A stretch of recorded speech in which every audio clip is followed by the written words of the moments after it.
Καλώς ήρθατε στο Κέντρο Πολιτισμού Ίδρυμα Σταύρος Νιάρχος. Σας καλωσορίζουμε εκ μέρους του Ιδρύματος Σταύρος Νιάρχος στην 7η εκδήλωση της σειράς μας με τίτλο «Διάλογοι», που πραγματοποιείται, όπως θα γνωρίζετε οι πιστοί μας followers, ότι πραγματοποιείται κάθε μήνα από το φθινόπωρο που μας πέρασε. Επιτρέψτε μου να πω με δύο λόγια ότι η εκδήλωση αυτή διοργανώνεται από το Ίδρυμα Σταύρος Νιάρχος, που είναι και ο δωρητής του Κέντρου Πολιτισμού Ίδρυμα Σταύρος Νιάρχος. Είναι καμιά φορά έτσι προκαλεί μια σύγχυση ενδεχομένως. Είμαστε δύο διαφορετικοί οργανισμοί.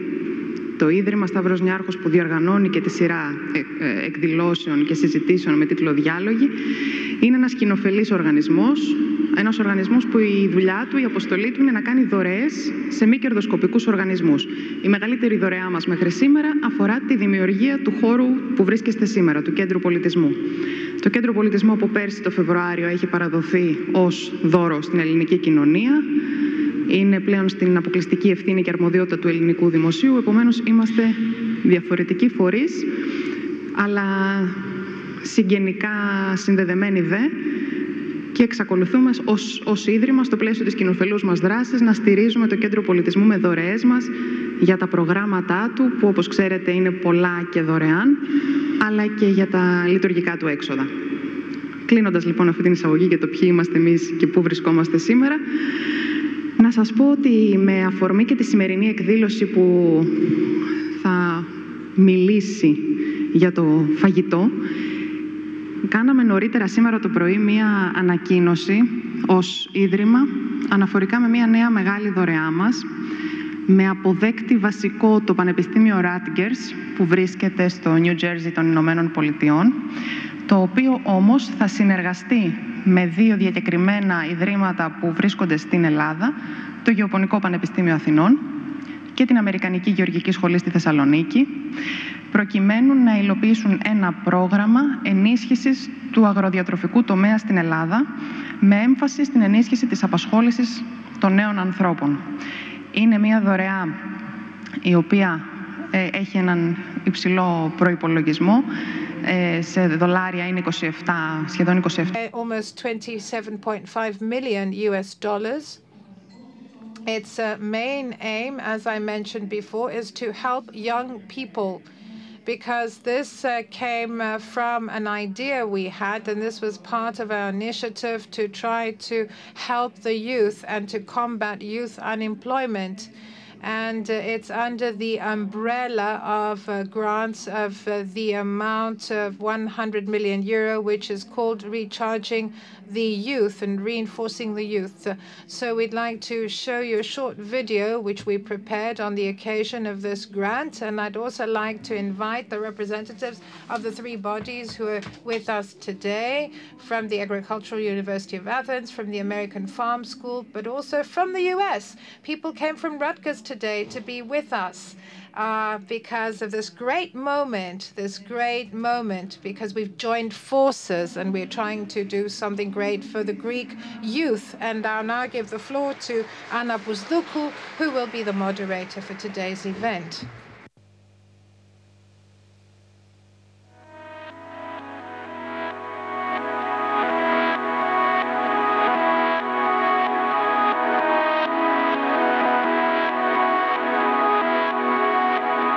Το πρόγραμμα «Μια νέα γεωργία για μια νέα γενιά». Here we have this program, A New Agriculture for New Generation. This is supported by the Stavros Niarchos Foundation as part of the initiative Recharging the Youth.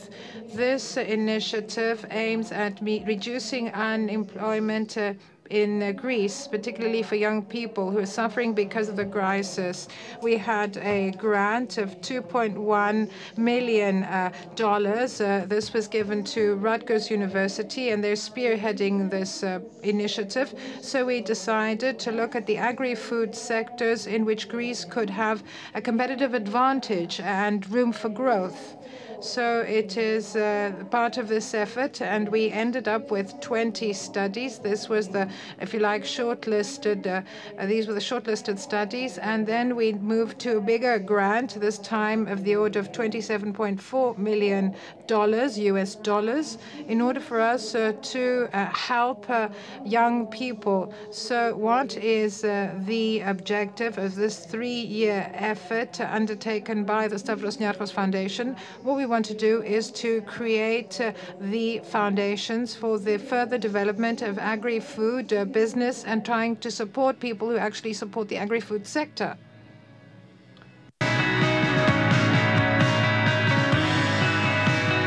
Recharging the Youth is a major commitment by the Stavros Niarchos Foundation to youth employment in Greece, which has been for many years in a crisis.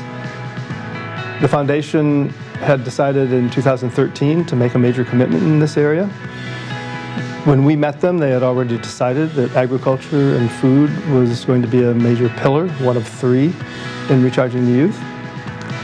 They found their way to us and asked us to take the lead. The primary goal of the program is to reduce youth unemployment in Greece using agriculture and food systems infrastructures as a vehicle. Greek youth are innovative. This program allows us to take that innovation and marry it with the opportunities in agriculture to develop new career paths that they may not be aware of. In addition to the farm incubator, we will design and build a food innovation center that will provide business development skills to help young people take their ideas from concept and dreams to market. Over the next 3 years, over 2,000 young people will be trained and engaged in new career opportunities.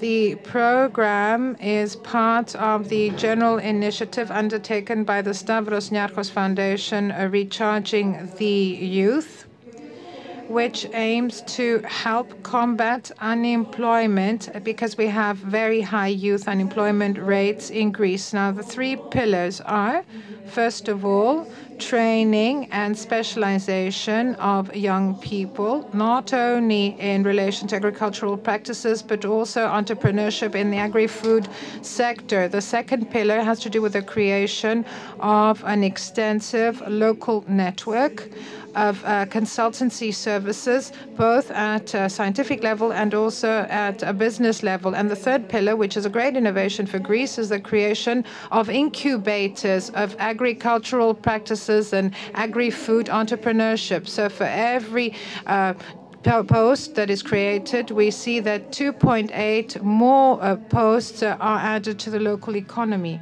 So 2 more 8 jobs are created in the local economy. So we all talk about knowledge transfer and know-how. This is necessary, but what is needed at the same time is transfer of experience. So we're talking about a transmission from one generation to another and from one area to another. So what we need to do in order to help young people who want to become farmers is for them to feel comfortable with the tools of precision agriculture, to be able to use these tools in order to produce high added value products, high quality products, and at the same time environmentally friendly products.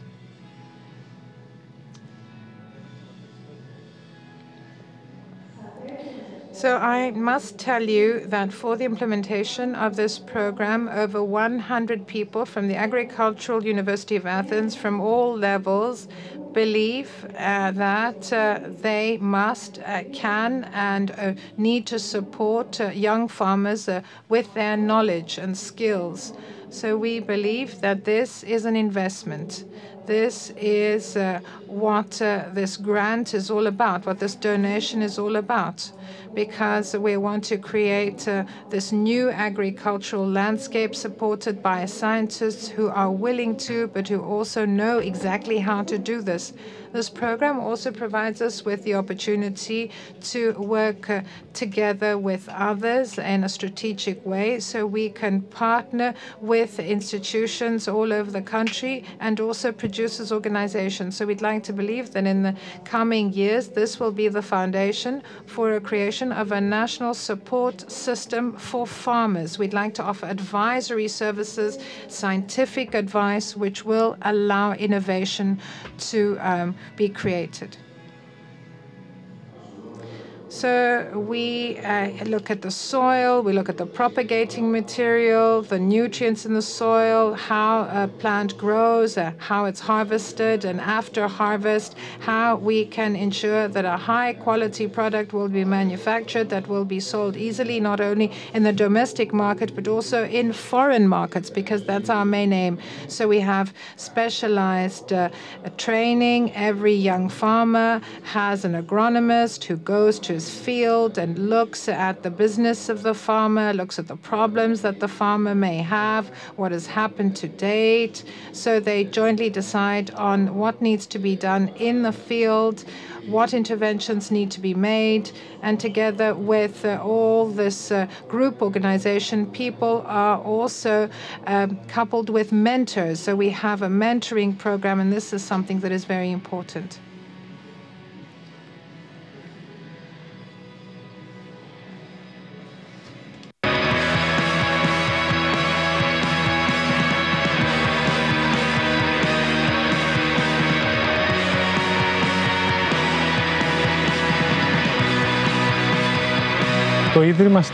So the Stavros Niarchos Foundation allows, and this is the first time, allows beekeepers for the first time to attend seminars. So young people who are unemployed and below the age of 40, who'd never thought of becoming beekeepers, come here. They learn about the bees and apiculture. A lot of them get very excited.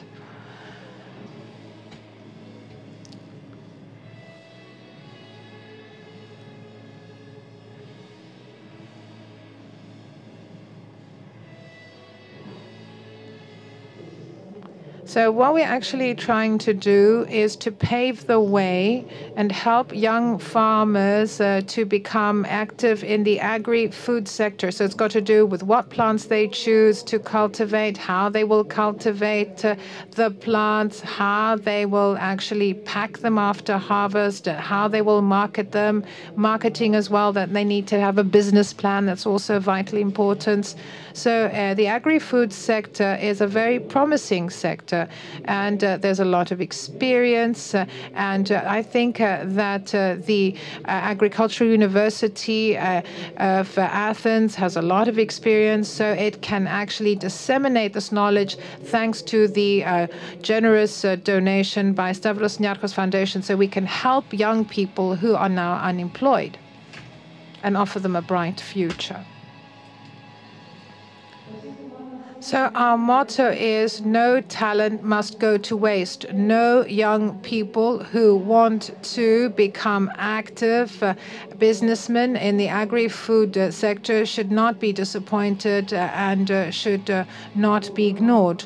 So this program aims to help young people. We want young people to become more engaged and more active in the agri-food sector. So what we want to have as an impact in local society is to be able to help young people through employment and entrepreneurship to stay in their place of origin, thus contributing to the prosperity of the area in which they live in. Its partners to recharge the next generation of youth for sustainable tomorrow. It's amazing what's going on already in the agriculture and food sector in Greece. There are entrepreneurs, there are new farms, there are new products being developed, there are new export markets being sought. There's a lot of energy in this sector already.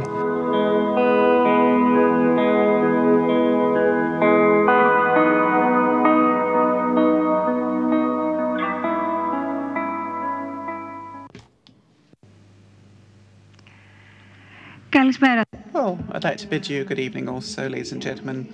Welcome, and I think this is our rendezvous for May in the 7th dialogues in our series. This is a wonderful monthly appointment where we meet up and talk about day-to-day issues, but we always have the experts with us. So before I actually make my introductory remarks, I cannot but comment that we all have come more or less with the same colours.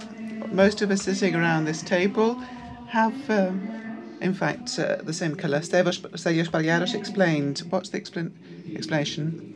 Well, good evening from me also. The explanation is that it's the period for the strawberry. So that's why we had, in fact, this strawberry-coloured hues. So most of you were with us last time, and we talked about the fashion industry and all the aggravating or other factors or problems it might have. So we'd all been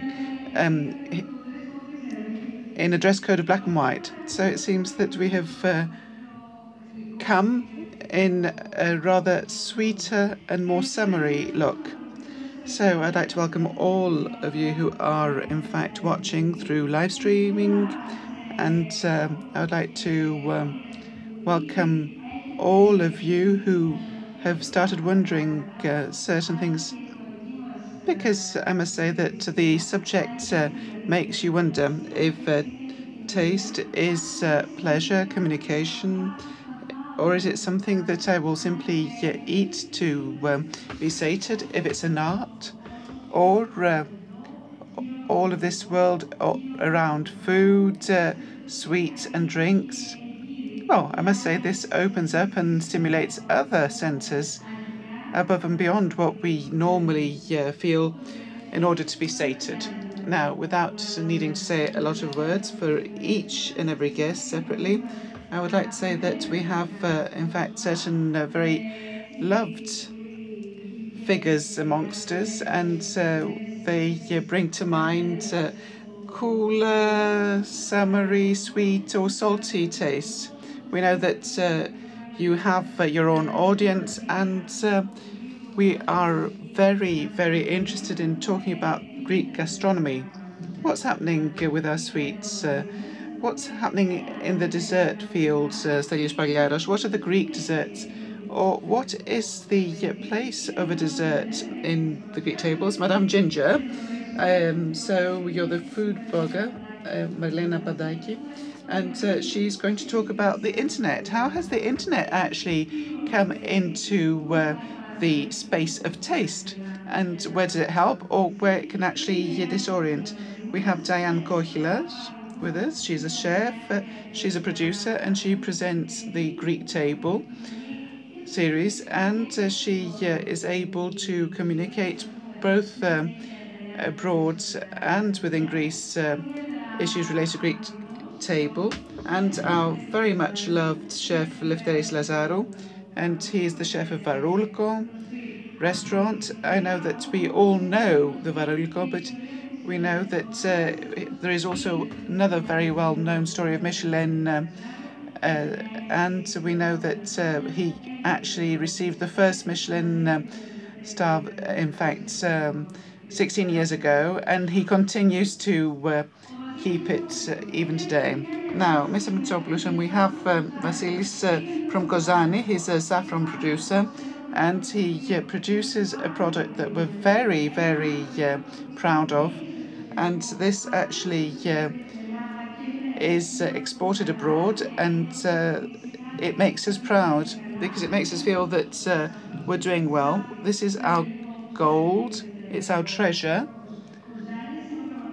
We have the saffron, and he is in fact the Kozani Saffron Producers Cooperative, and we have Efi Lazaridou. We've seen her on the video with respect to this new endeavour through the grant of the Stavros Niarchos Foundation, and you are the advisor of the Greek team of this joint venture of Rutgers University, the American Agricultural School of Athens, and the Agricultural School of Athens, and so we see that this is in fact the agricultural sector, a new agriculture rather for a new generation, and we are going to see what this brings about. We will be very interested in seeing the results.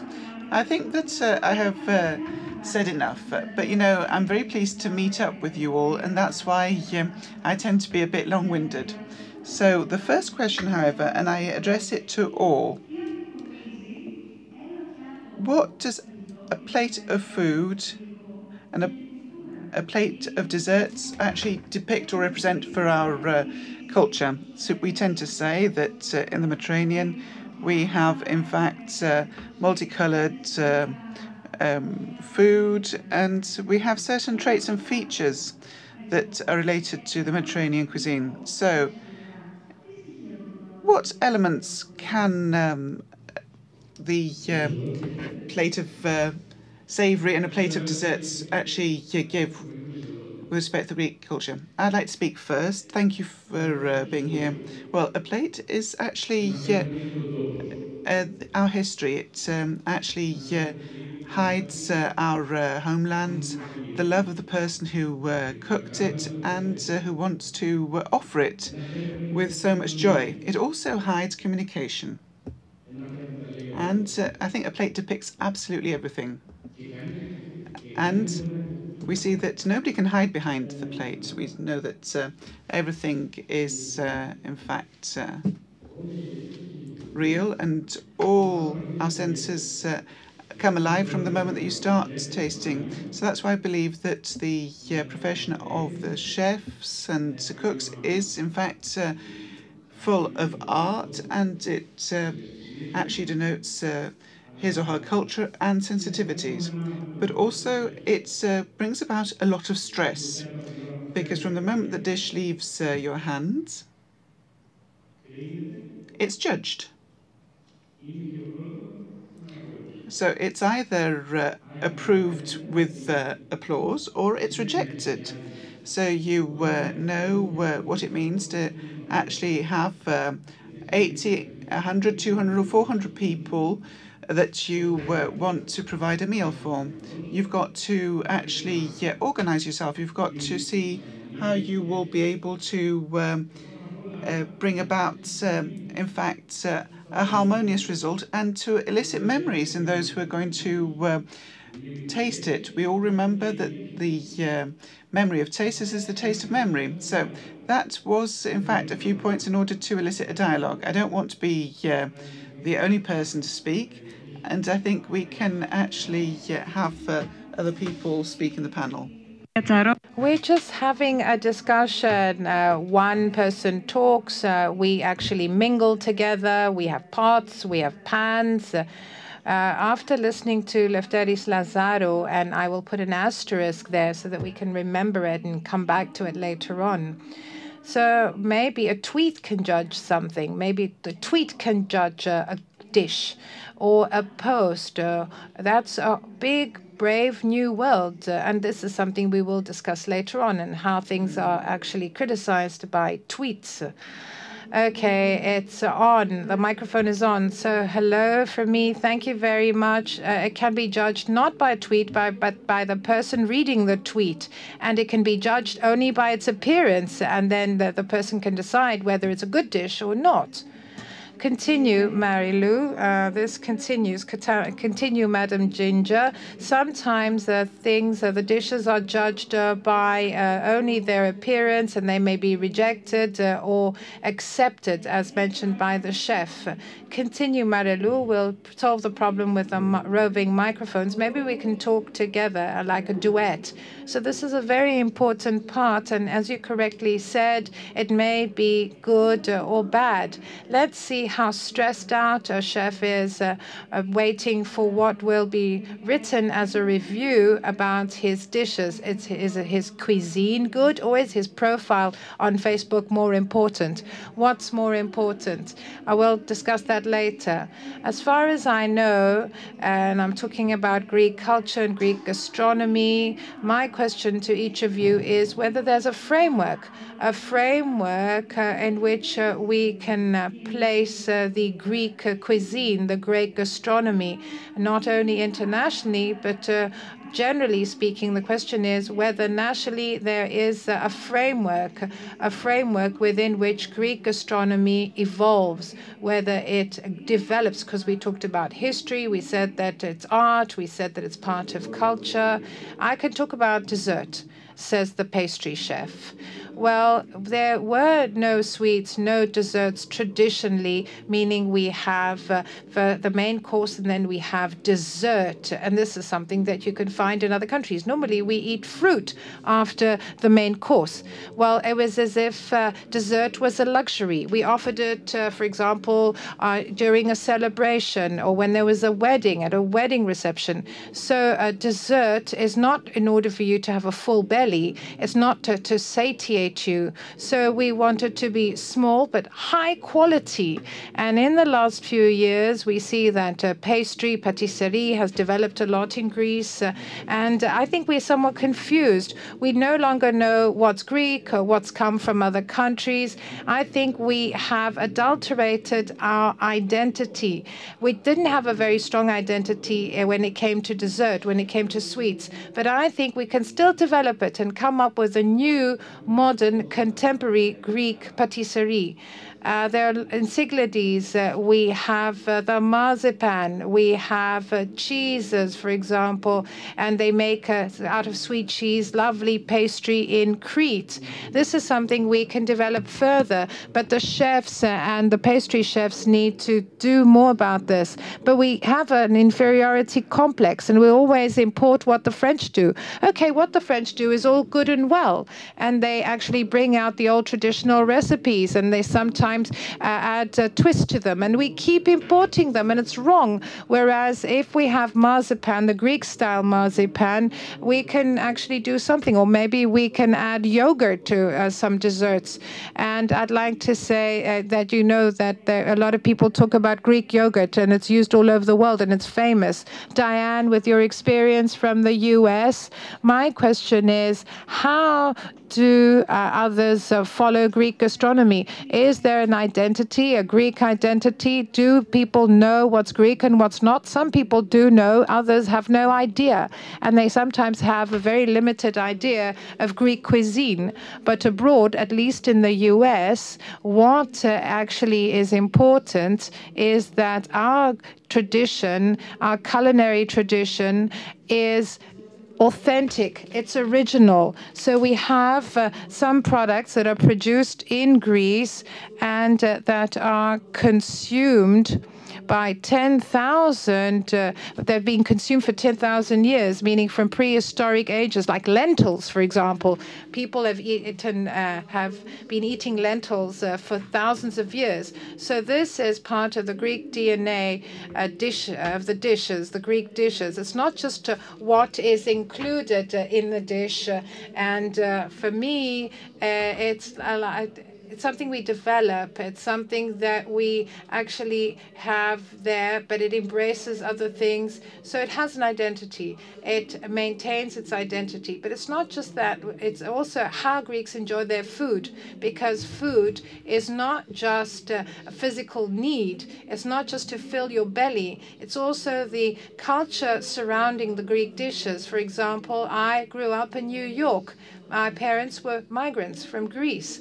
And there was no way. Every day we all sat at the table and ate together. It might have been very simple, the most simplest of foods. But my dad used to say, everybody come to the table. We're having lunch.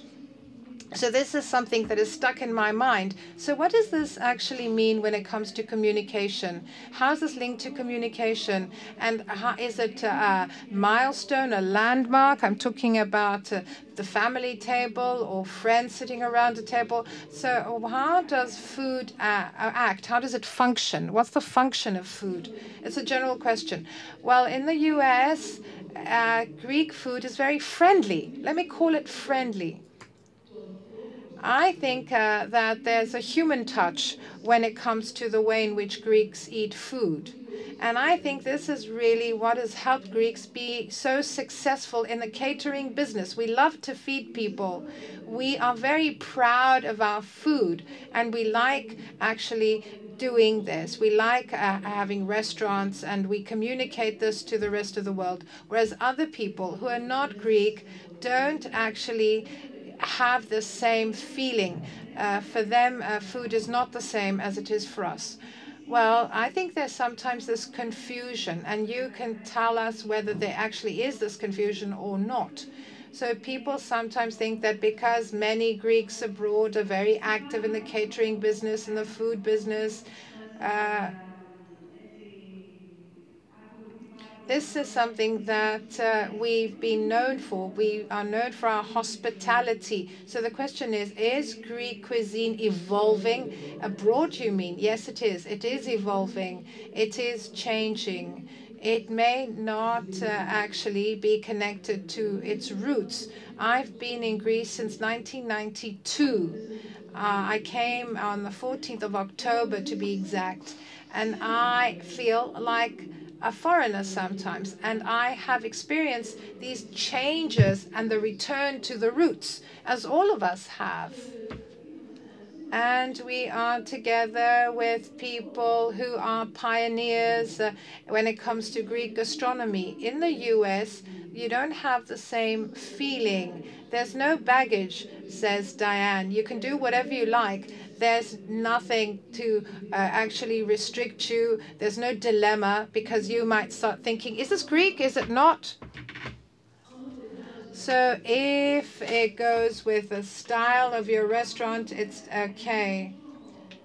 So does this actually contribute to Greece? Does it give something back? What you said is a bit dangerous. It's a bit risky. I don't know if you hear me, because I have a different opinion from Stelios and Diana. I don't agree. I think it's paranoid in a country such as Greece not to have Greek traditional recipes. So this is something that I want to talk about. First, we implement, and then we produce. First, we have to have something, and then we have to start producing it. In order for us to talk about a Greek cuisine, we need to have a Greek identity.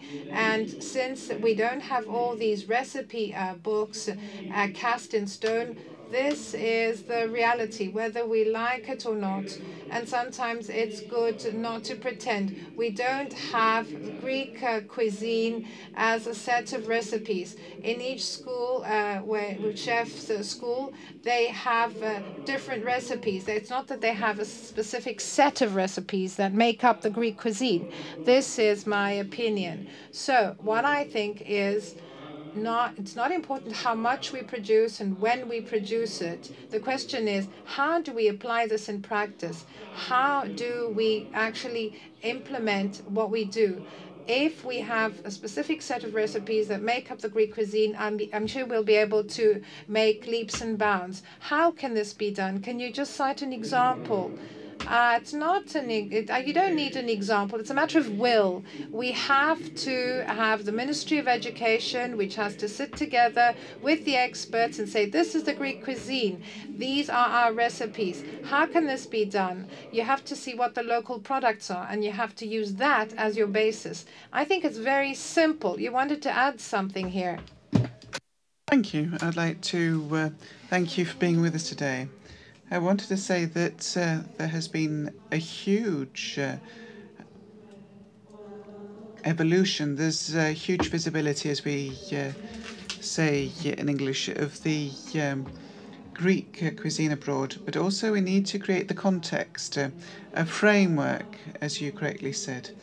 And there's Hospitality Italiana. It's the corresponding program which has been running for the last 30 years by the Italians. And it is a common initiative of the Association of the Italian Chambers abroad, whereby they make an effort to protect this concept of Italian gastronomy, which is very important for tourism, for culture, and it is there that they give certificates to Italian restaurants that have certain traits. For example, they have more than 50% of the recipes on the menu must be of Italian origin. 1/3 of the wines should be, in fact, the ones that have a PGI or PDO, and that holds true also for the local products. So we understand that this gives a huge added value not only to the Italian restaurants, but to the producers in Italy. So, practically speaking, what Lefteris is alluding to is that we need to record Greek cuisine, the products, what actually makes up the Greek cuisine, from thyme and oregano up to the very extensive list of what we use.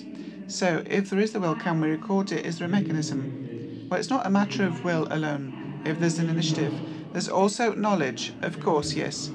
So we need to generate knowledge. So a few years ago in Germany, when we had the Greek migrants there, after they acquired experience there in the auto industry, they decided to open up a Greek restaurant.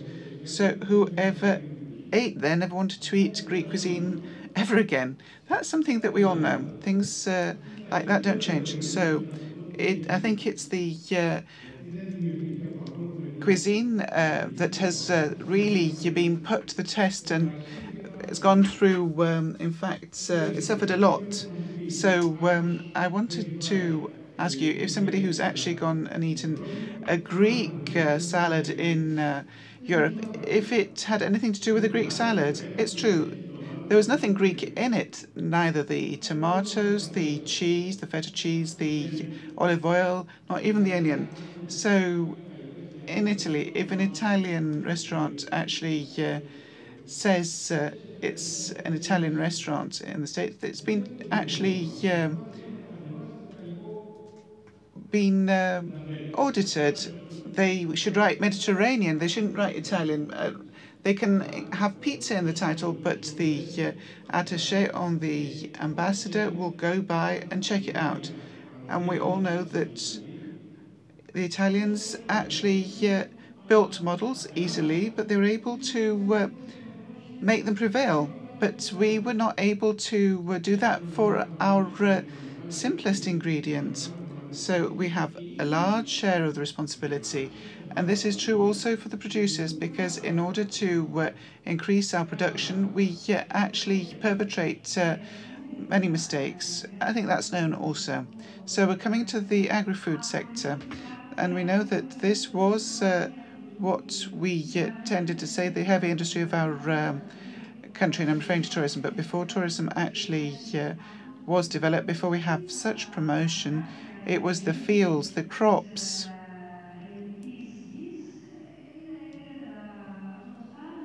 Were very well known from antiquity. But what is the state of play now? What can we say about Greek fields, about the Greek producers? Not for an exception such as saffron, because I think we had the sense that thankfully in tourism we're doing very well because we have sun, because there are other things we could promote but we don't. But the sun kind of saves us. But with respect to Greek agriculture, at least we have certain treasures, such as saffron. Otherwise, it would mean that agriculture would be, in fact, very much forgotten. So good afternoon. Before I answer your question on the saffron fields and generally the producers in Greece, farm producers, I'd like to add to what was mentioned by Mr. Lazaru previously, that he's right. What he said applies even in the case of saffron. So with the data that we have collected at the cooperative, only 10% of the annual production of saffron is consumed in Greece. The rest is sent abroad For example, Italy, Spain, France, with a tradition in saffron production. Not many local products have been mapped and recorded, and many recipes have not been established in order for Greeks to use saffron as a staple. Many people know about saffron, but very few Greeks actually use it in their cuisine. It's actually surrounded by a veil, if you like. People are very vague as to how it's used. It's our fault, said Mr. Lazaru. Have we ever told people how to use the Kozani saffron? Have we appeared on a TV show to tell people how to use it? All TV shows are crap. Forgive me for saying so.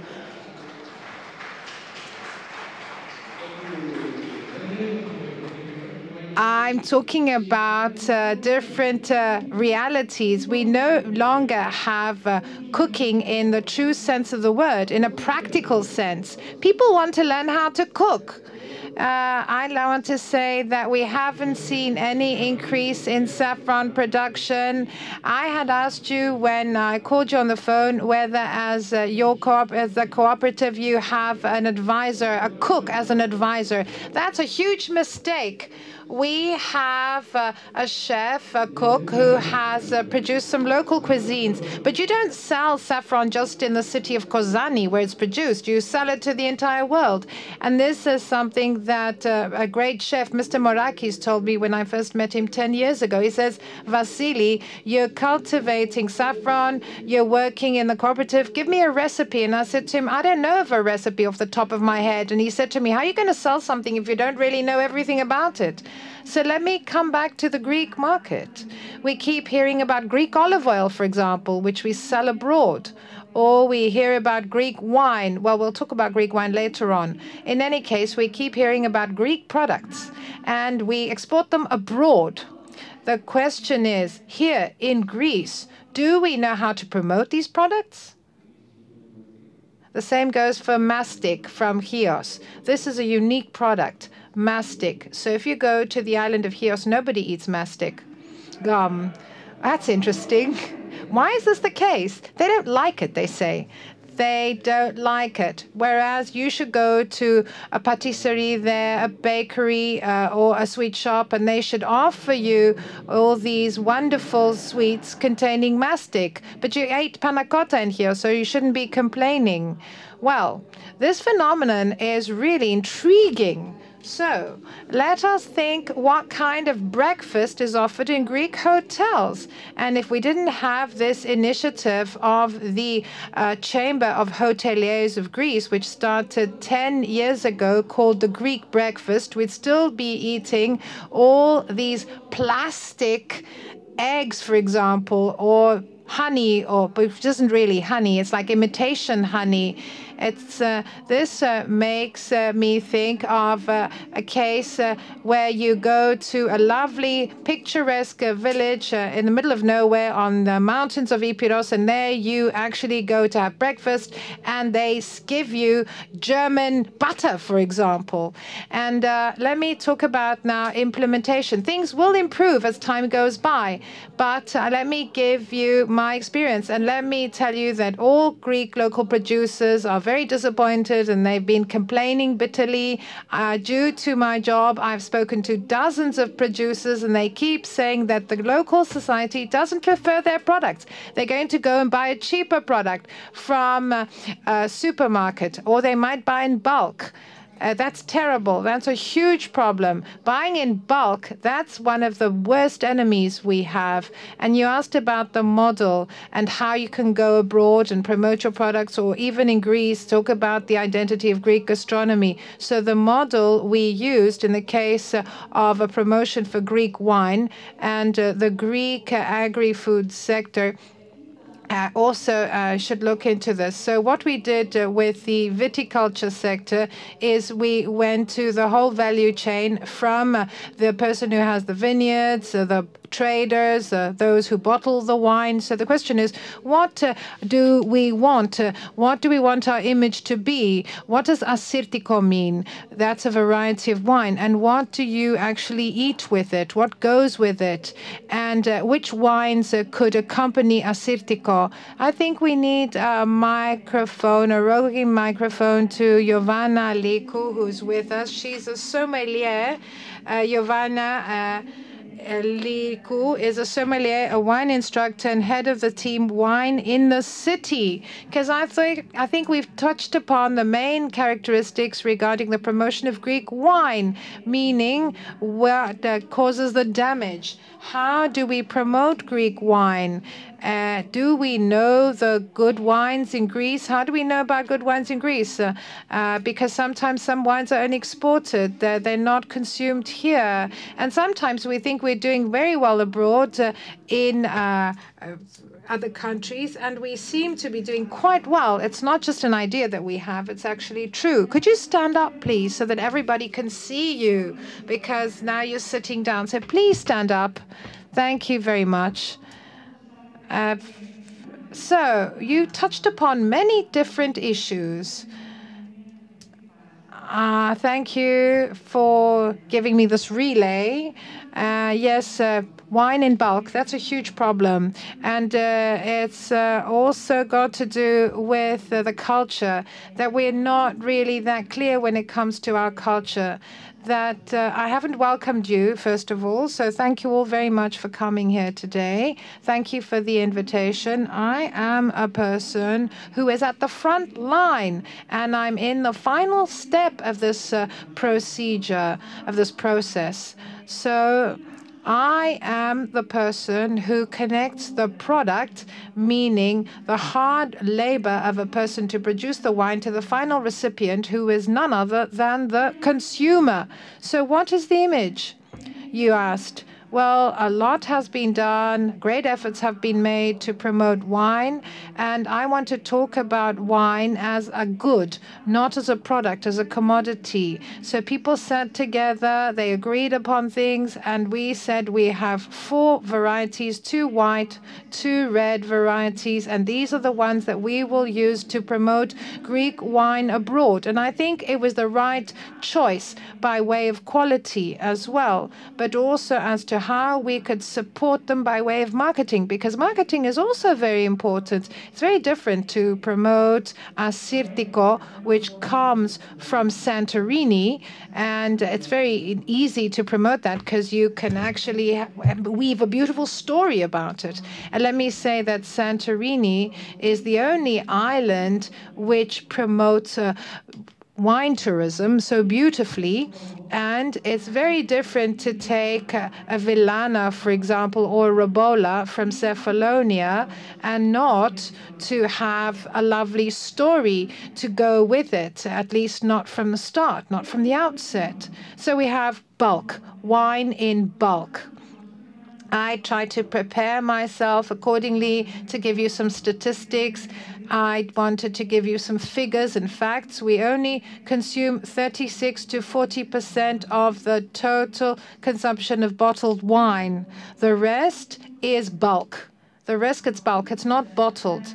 So from this 40%, 70% are local wines. These are not PDOs, PGIs, meaning PDOs and PGIs, protected designation of origin.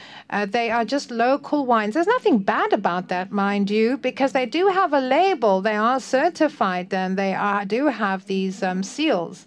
But let's come back now to the story.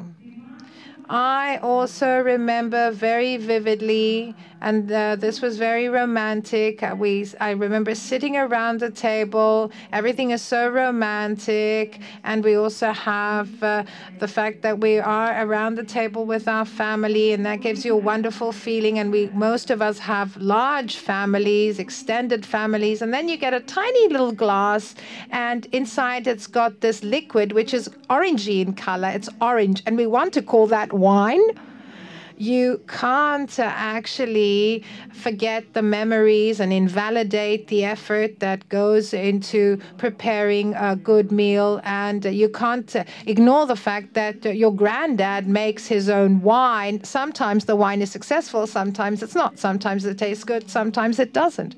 But this, of course, cannot actually define what the Greek wine is. It's wrong. It's just like saying that Greece is only tzatziki or that Greece is only the Acropolis. It's not just tzatziki. It's not just the Acropolis. It's not just wine in bulk. It's a lot more than that. It's nothing we should be ashamed of, but it doesn't actually show that we are growing, that we are developing and evolving. So the Greek wine has achieved great progress, and I'm really happy to see people from wineries here amongst the audience. They're the ones who've done it all. They've invested, they've worked very hard, and we have come to a very good level, a very high level. We have excellent wines here in Greece, I'm happy to say. Now, we're trying to go abroad. How do we go abroad? Why is this a monologue? Because I think you're very articulate. So we go to other countries. We try to actually enter new markets. And I'd like to say that in the last 10, 15 years, a lot of actions have been undertaken. Maybe I think we could actually have a counter argument and start thinking whether the timing was right for all these actions. My personal view on the matter is the following. Many times we start thinking, how are we doing abroad? What's our image abroad? Do we have a lot of exports in Greek wines? But why don't we ever start thinking of the Greek market? Why do we always talk about what we do in other countries? Shouldn't we first actually place the products in Greece first? Shouldn't we come to an agreement? Shouldn't we actually reach a consensus of views on how we need to place the wine in Greece? Okay, we've done it at home, and then let's go abroad. Let's make a step at a time, and let's all be united. Let's join forces. Sectorally, you see that efforts have been made, but sometimes the moves are not organized. And we see that producers go it alone. They're wineries that try to do their best and go abroad, but they do it separately. They're lone wolves. And sometimes what we lack is unity. We need to walk together. We need to do everything together as one. For me, that's very important. And since you talked about wine in the city, and I don't want to tie you, this is a project together with my partner, Thodoris Lelekas, and this is the bottled Greek wine and bars. So we've tried to put Greek wines that are bottled and well known in bars. So we know that wine can be everywhere. You can enjoy it at a restaurant, and I know that it has its rightful role there. You can enjoy it in a wine bar.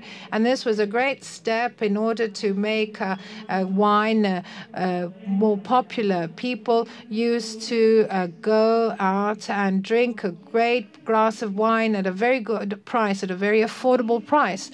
And this is a private initiative. This is something that I had discussed with a lady. This lady was working in a large company, and she was head of the marketing section, the marketing department. 1 week later, she calls me and she says, you can't imagine what happened. And I asked her what, and she said, your idea is the new business plan for the wines of Portugal. Why? Because they thought that in Portugal, since we have some wines that are trademark wines, they first have to learn to drink them in Portugal, and then they can actually send them abroad. So my idea was actually implemented in Portugal, and it made me feel at a loss for words. We have about 25 million visitors each year. I don't know what the most recent facts are. Imagine these 25 million visitors could, in fact, experience this authentic gastronomy here in Greece. It's what we were discussing, in fact. So, as we were preparing ourselves for this meeting, we were talking about this, but I don't know if I should actually talk about this if we don't have the framework. We haven't got a record of Greek cuisine. Giovanna talked about it. She talked about wine tourism, and we were trying to talk about culinary tourism. Do you remember what we seem to every summer? We're open and we're ready for you to come. So And whatever happens, that's a bit the mentality. So I think that it's very well known to all of us that bulk products have in fact ruined our national economy. It's not only wine, because as we have heard, with respect to Greece, consumption pertains to the major cities and the islands in the summer. In the small towns, we don't drink bottled wine. And it's not only something that has to do with zero consumption, but we've seen also that they fill the fridge for the soft drinks with bulk wine, and they cover the bottles with, in fact, a silver foil. And they actually do this also for wine and also for the distillates. I mean, in how many towns have you actually drunk a bottled tsipuro? And this is also true for major hotels in Athens. And I see whiskies, vodkas, Bacardi and all that, but I don't see a tsipuro in a bottle. So in Trikala, we see the mayor of Trikala, in fact, does have that. But I know that they have very nice tsipuro in Trikala. I love the producers there, but in many restaurants, they do actually offer bulk tsipuro, and we have to protect the producers. And this is what we come back to. So we see that in Greece we have small land parcels. We have boutiques. So what they have to actually work with is their own labels. And it doesn't have to be expensive, but it should generate profit.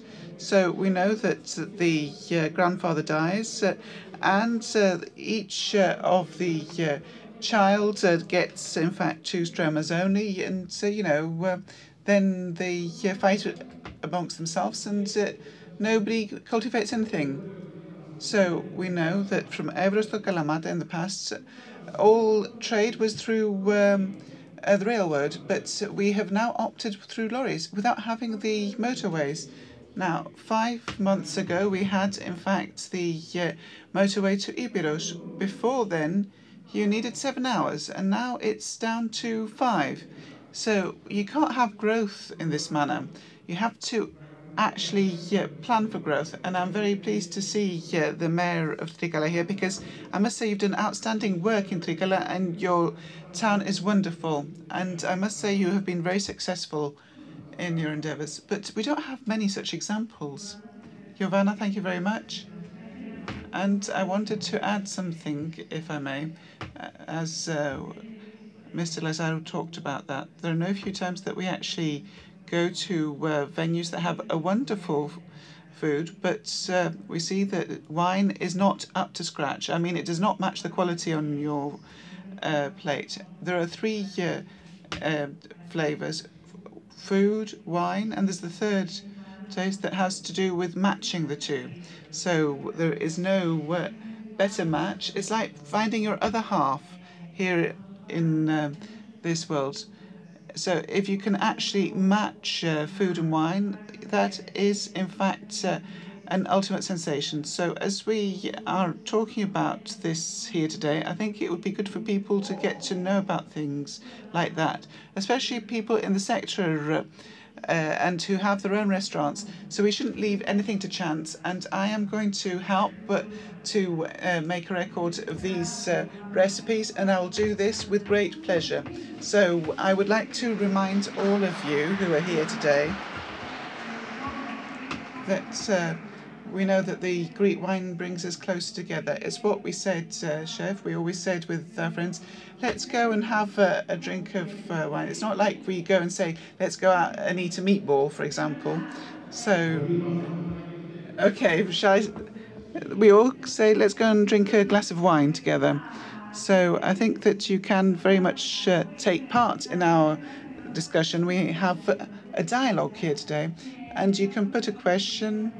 And we have Mrs. Vlovienu here with a mic. And those of you who are watching through the live streaming, and those of you who are a bit hesitant and don't want to take the mic, you can send a message. But let me look to you now and ask you about desserts. What's the position of desserts today? Well, it's a bit of a complex matter. Desserts, as I said before, have in fact developed greatly. I think that my friend Lefteris knows that everybody's interested in what is served as a dessert at a restaurant, which is very different from what we served in our own homes. So we know that all the young chefs are interested in serving complicated sweets, which we call desserts. And we've kind of lost touch with a melomakarono, which is something that we actually eat at home. So I have Stavros Niarchos talking to me about the well-known melomakarono. Well, we can have korabies only for winter. So korabies is, in fact, a Turkish word. Kuros means dry, and it has to do with the biscuit. So it's something that we could have on a day-to-day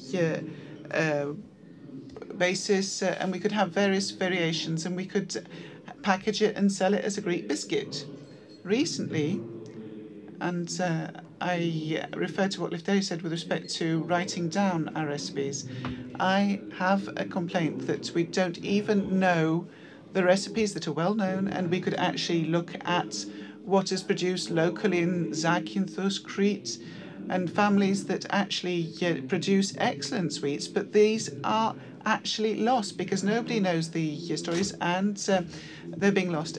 For example, Serrano, and we had in fact talked about the Serrano chocolate dessert, and it was a very Greek creation from a Greek pâtissier, and we don't actually look at the history of patisserie. It's only the French and the Turks that do it.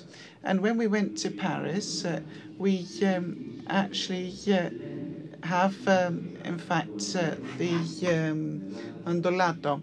And in this history that they actually provide to the tourists, they say that mandolato is Greek, and it comes from Greece to France. And it's something that, unfortunately, we have forgotten. So let us look at the internet.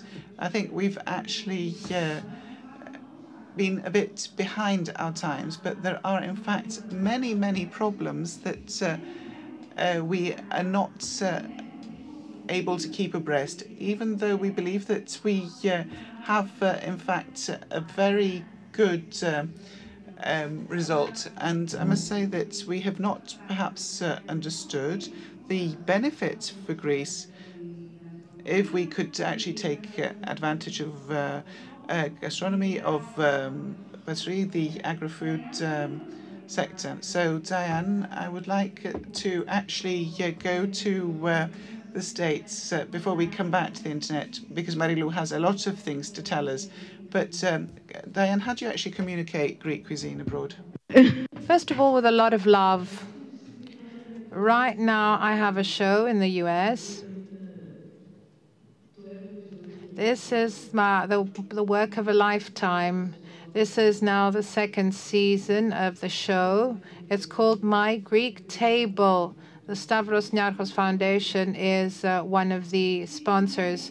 So what does this mean? What does the Greek table mean? It means welcome. It welcomes people. So as I said before, it's not just the content of the dishes. It's not just the ingredients. It's the way in which we share food with others. It's the way in which we Greeks enjoy food. So Greece is a very interesting country when it comes to the products of the land and the Greek cuisine. And most of this is unknown to other people in other countries. And they're hard to come by, meaning we've tried to export Greek olive oil, but you can't find Greek olive oil in supermarket shelves. You find Greek feta, Bulgarian feta, American feta. That the concept of Greek feta is a bit unknown. What about Spanish olive oil pretending to be Greek olive oil? a lot happens. We see many things in the US, but what I'm really trying to do through my show is to set the bar high. I want people to understand. I want to raise awareness about Greek cuisine, that there's a culture behind food in Greece, that there's a great variety, a great assortment of dishes, that there's art and there's meraki. People put their heart into doing things. And we travel and we meet people like chefs, for example, in my show. So what we try to do is have a holistic approach. So my vision was the following. We didn't only want to talk about the kitchen and about cuisine. I tried to wear Greek jewelry. I tried to wear clothes that have been made in Greece by Greek designers. So is this show addressed only to people of Greek origin? No, not at all. I'm very proud, and I'd like to say that the ratings right now are very high. This show has played over 15,000 times, but the ratings are very high, 30 to 40 million spectators. That's great. So let's just watch the video. Please roll the video. Thank you.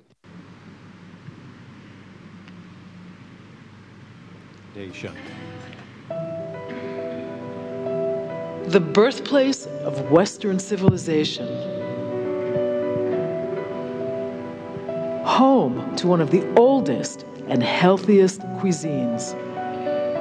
A place of breathtaking beauty and awe-inspiring contrasts. Greece.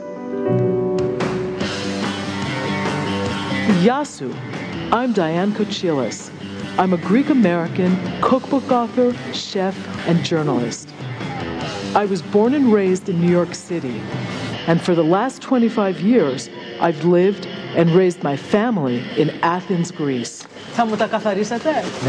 Και η σαρδέλα? Και τη σαρδέλα. Okay.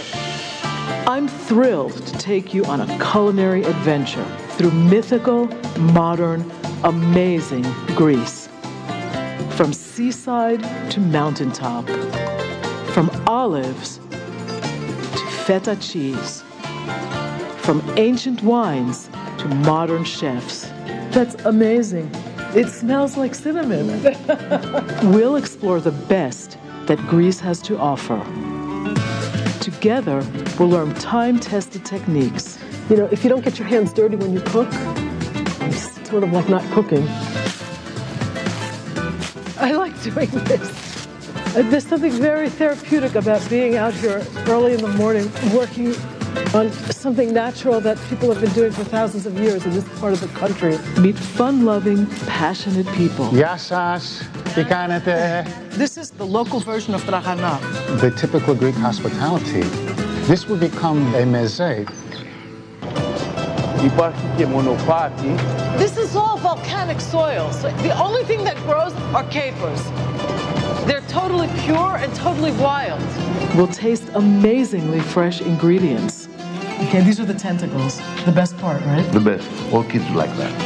Because they're a little bit crunchier? They're crunchier and they're more adventurous as they curl around. Cheers, everybody. Cheers. Γεια σας.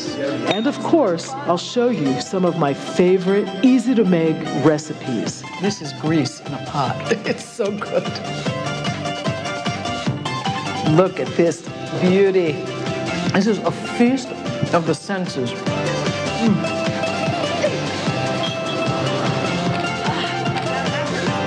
Join me on my Greek table.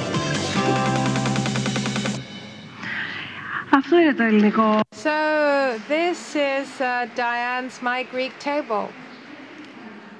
Let's come back to dessert now. A friend of ours has asked on the internet whether preserves are Greek. Fruit preserves. Yes, fruit preserves are Greek. They are Greek in origin. And I'm really sad because in certain places they don't serve you these fruit preserves. You can eat panna cotta, You can eat tiramisu, but you won't be given a walnut cake. You won't get galaktomboureko. It's not from Turkey. Galaktomboureko is Greek, very Greek, and it's hard to find. But now, with the techniques that we've developed, with all the mod cons, with the very good raw materials that we find, everything can be developed further. All these sweets, even preserves, when we use less sugar, when we apply a different technique and not using lime, we can serve them with yogurt as a topping for yogurt, and it's great. And just like with Serrano, which is a type of chocolate cake, Serrano should be available in all patisserie, and there can be different variations. But if you ask a confectioner, they don't even know what a Serrano is, a young confectioner. Now, when it comes to food, we have somebody sending us a message regarding food, and they said, I keep hearing about Greek pastitsio and Greek moussaka over and over again, to the point that we're sick of hearing about moussaka and pastitsio.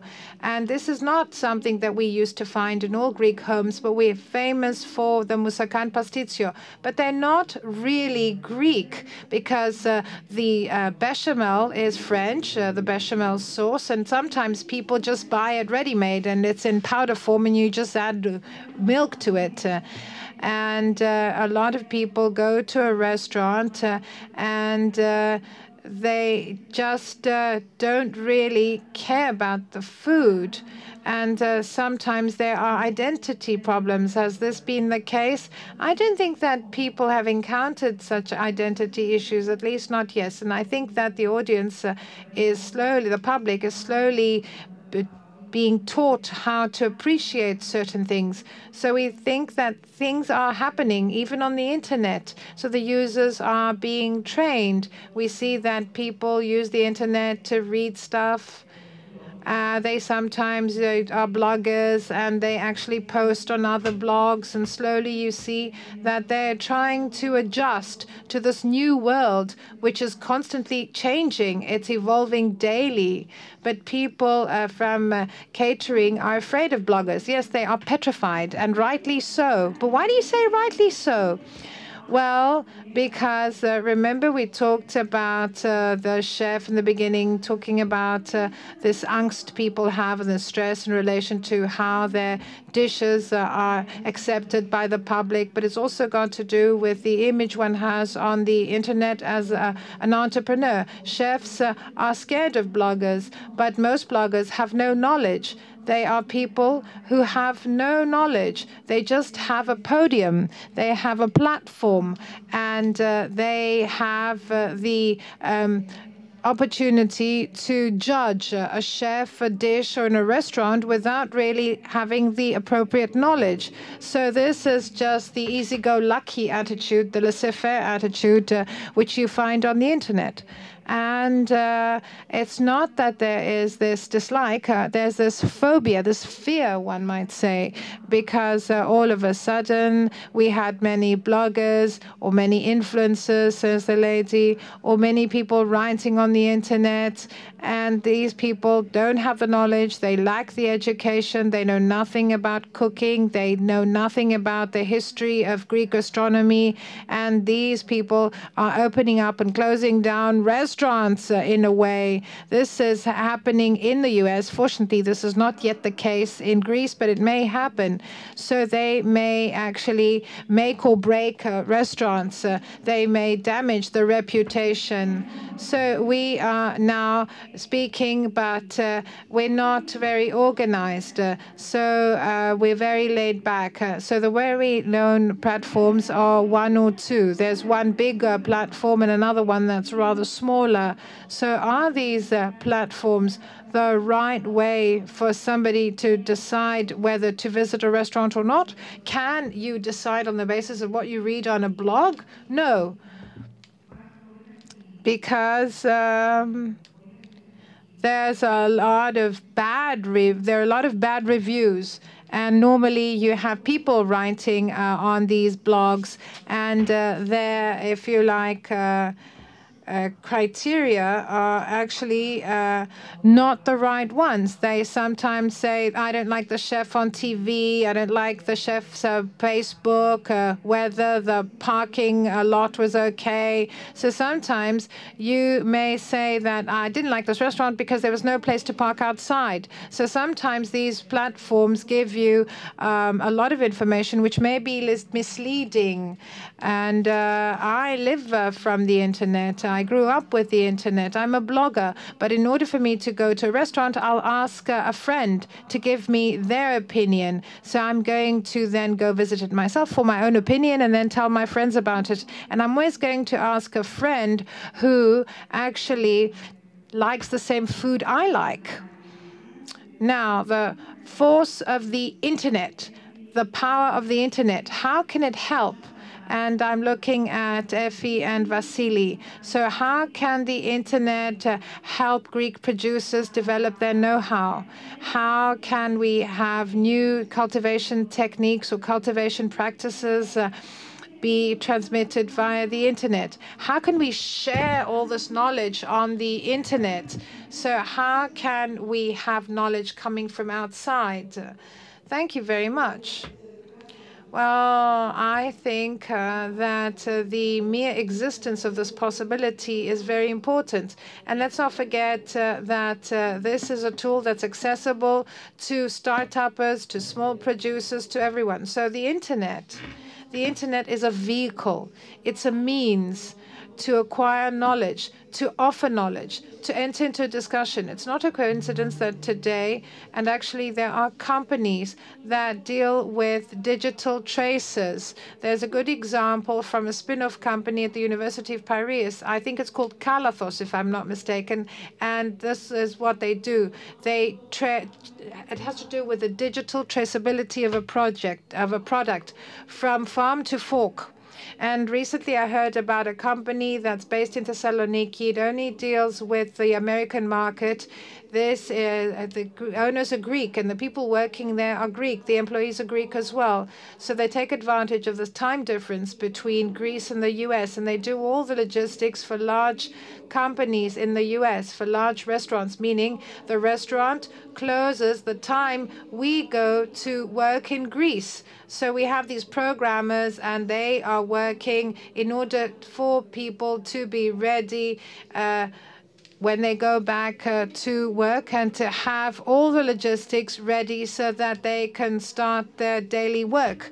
I think this is great. And this is part of what we do as well. It's part of our work because our team wants to be a vehicle for new technology and know-how and experience to come to Greece. But at the same time, we also want to help this creative exchange of views. And let's not forget that the growth model internationally for sectors is to create communities of action and knowledge where you have these clusters, these huge clusters, meaning consisting of producers, a lot of different people from the value chain, scientists, researchers, but also the mediators, the innovation mediators. So you put them all around the same table. And this is where we have osmosis taking place. This is what leads to the added value.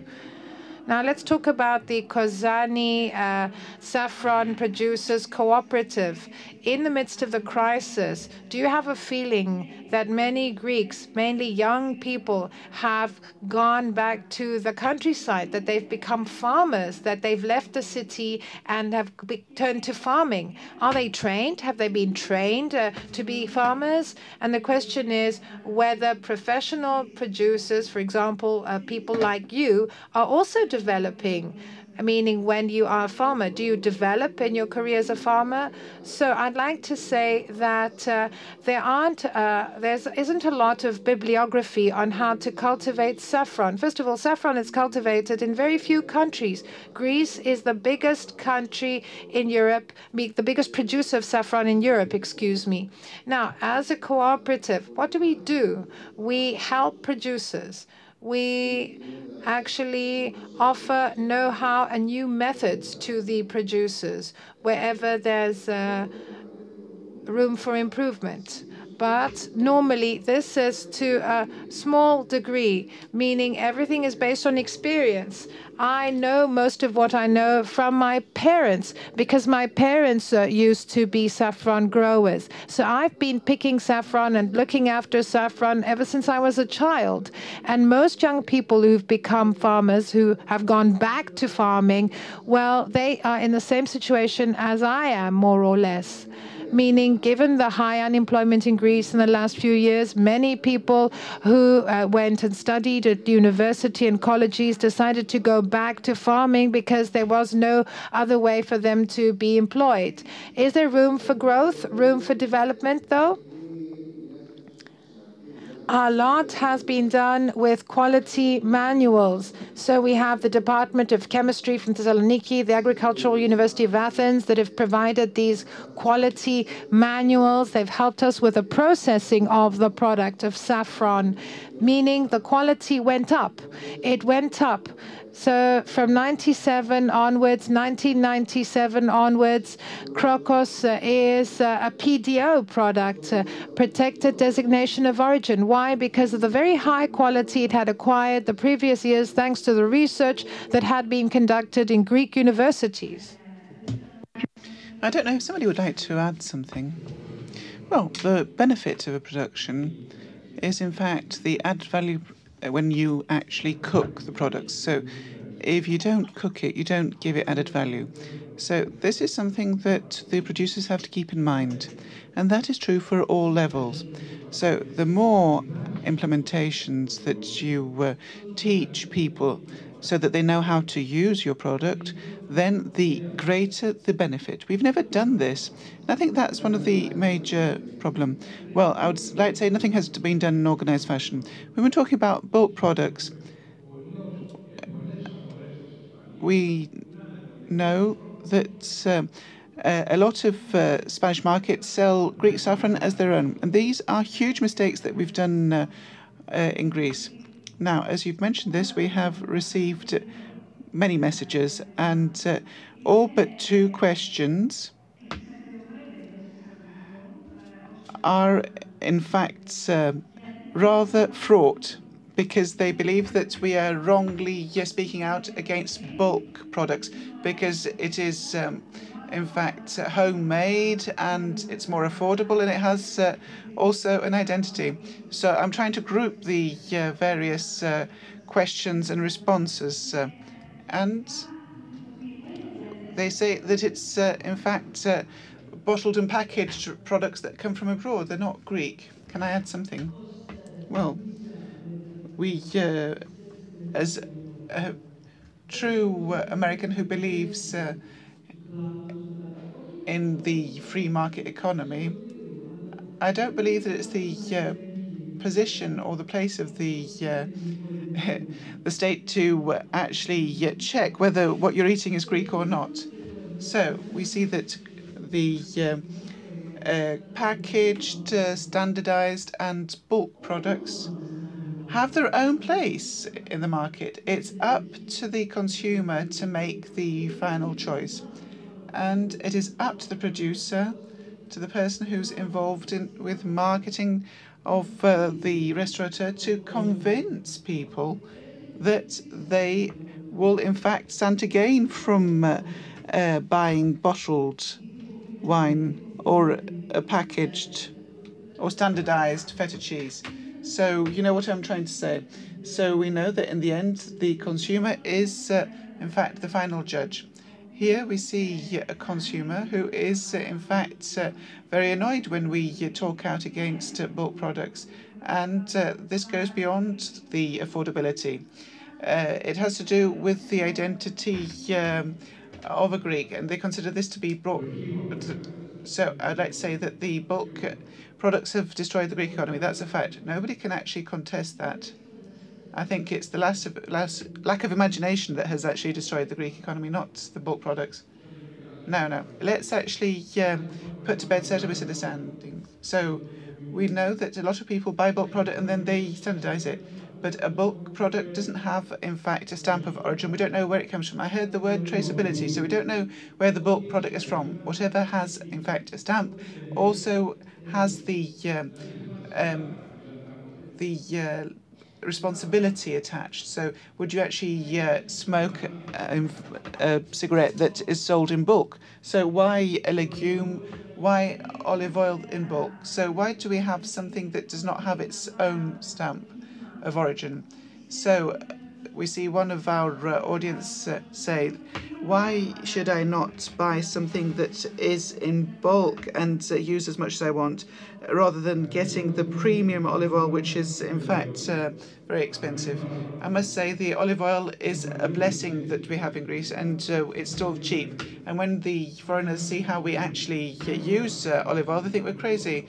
So if you see how much we use it, you'll see that on the national road you have, in fact, a lot of small chapels in which they have olive oil to light the candle there, and you could actually collect 30 litres if you wanted to there. So how many millions of euros is lost to Greece from these lost exports in terms of olive oil, because they are now produced as bulk oil, and we see that a huge amount of the extra virgin olive oil actually goes abroad.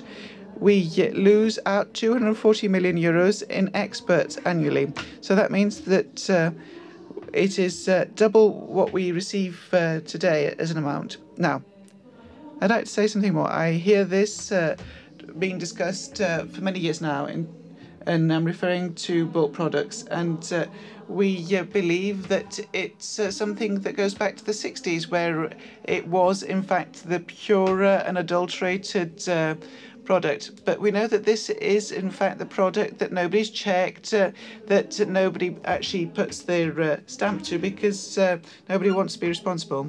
So we're not talking about the Italian schoolhouse wine, which comes from this producer, this vineyard, and I like to sell it to you in a larger package. We're talking about the bulk wine whose identity we don't know. And I think this is part of the culture that shouldn't make us proud. Half of the unemployment exists because of bulk products. And this is something that young people should actually grasp. And I believe in standardized products. And I am a proponent of these products at all levels. I will not buy, in fact, something that's in bulk and use it in my kitchen and serve it to my guests. And I've been actually thinking of something that is, in fact, sweet and is in bulk, and that's honey. Yes, I was thinking of that also. Honey is in bulk, but you know, we have producers put their own stamp on it. So we know that if you have it for professional use, you will get a 20-kilogram container. But another product now.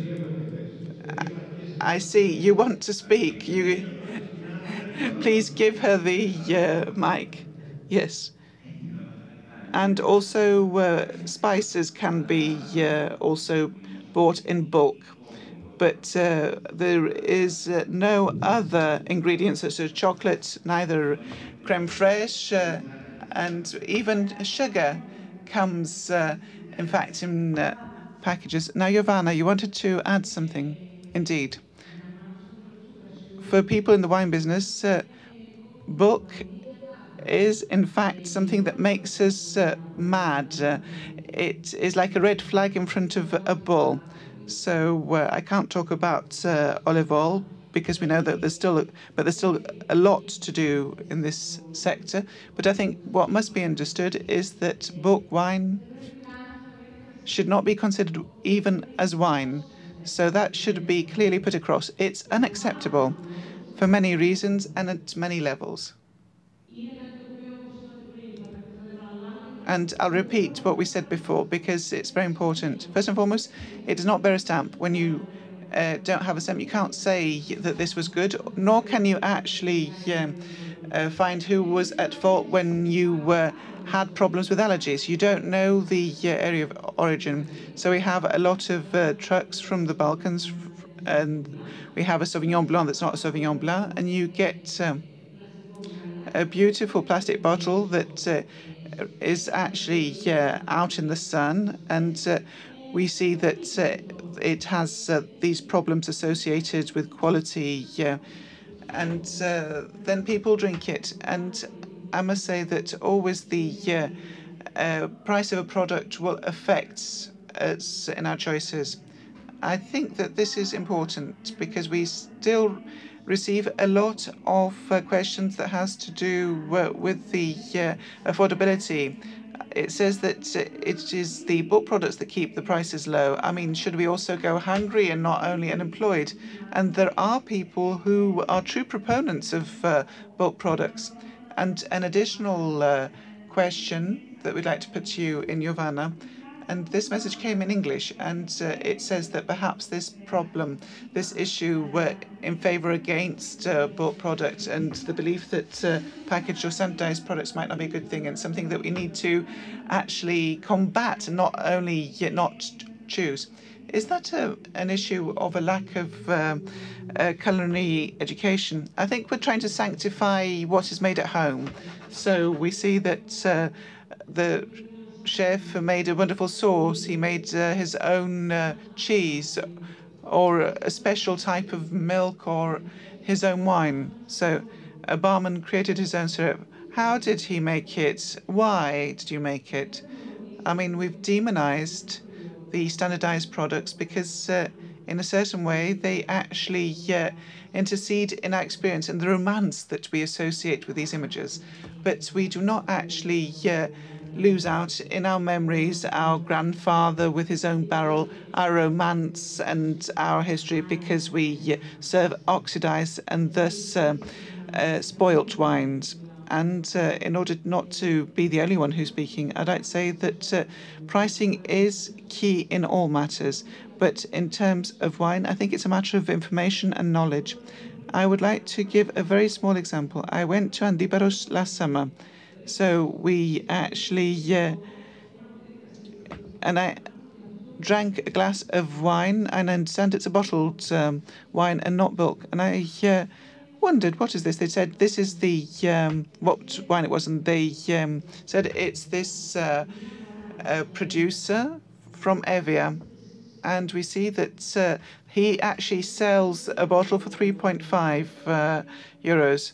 Now, I don't know if you want to be so cheap that you can actually buy something for 50 cents a litre. You might be selling it for 60 cents a litre, but I don't think that's the case. So we sanctify homemade food against industry, but not wine. This is a further message that has come, and I think we can actually take this a step further because, of course, food and drink have many facets indeed. And when we were actually designing this dialogue session, we were talking with Lena Vlaviano before we started talking with our guests here today. We decided that be a part 2 for food, because we see that there are so many facets and dimensions to it, and it has to do with dietary traditions.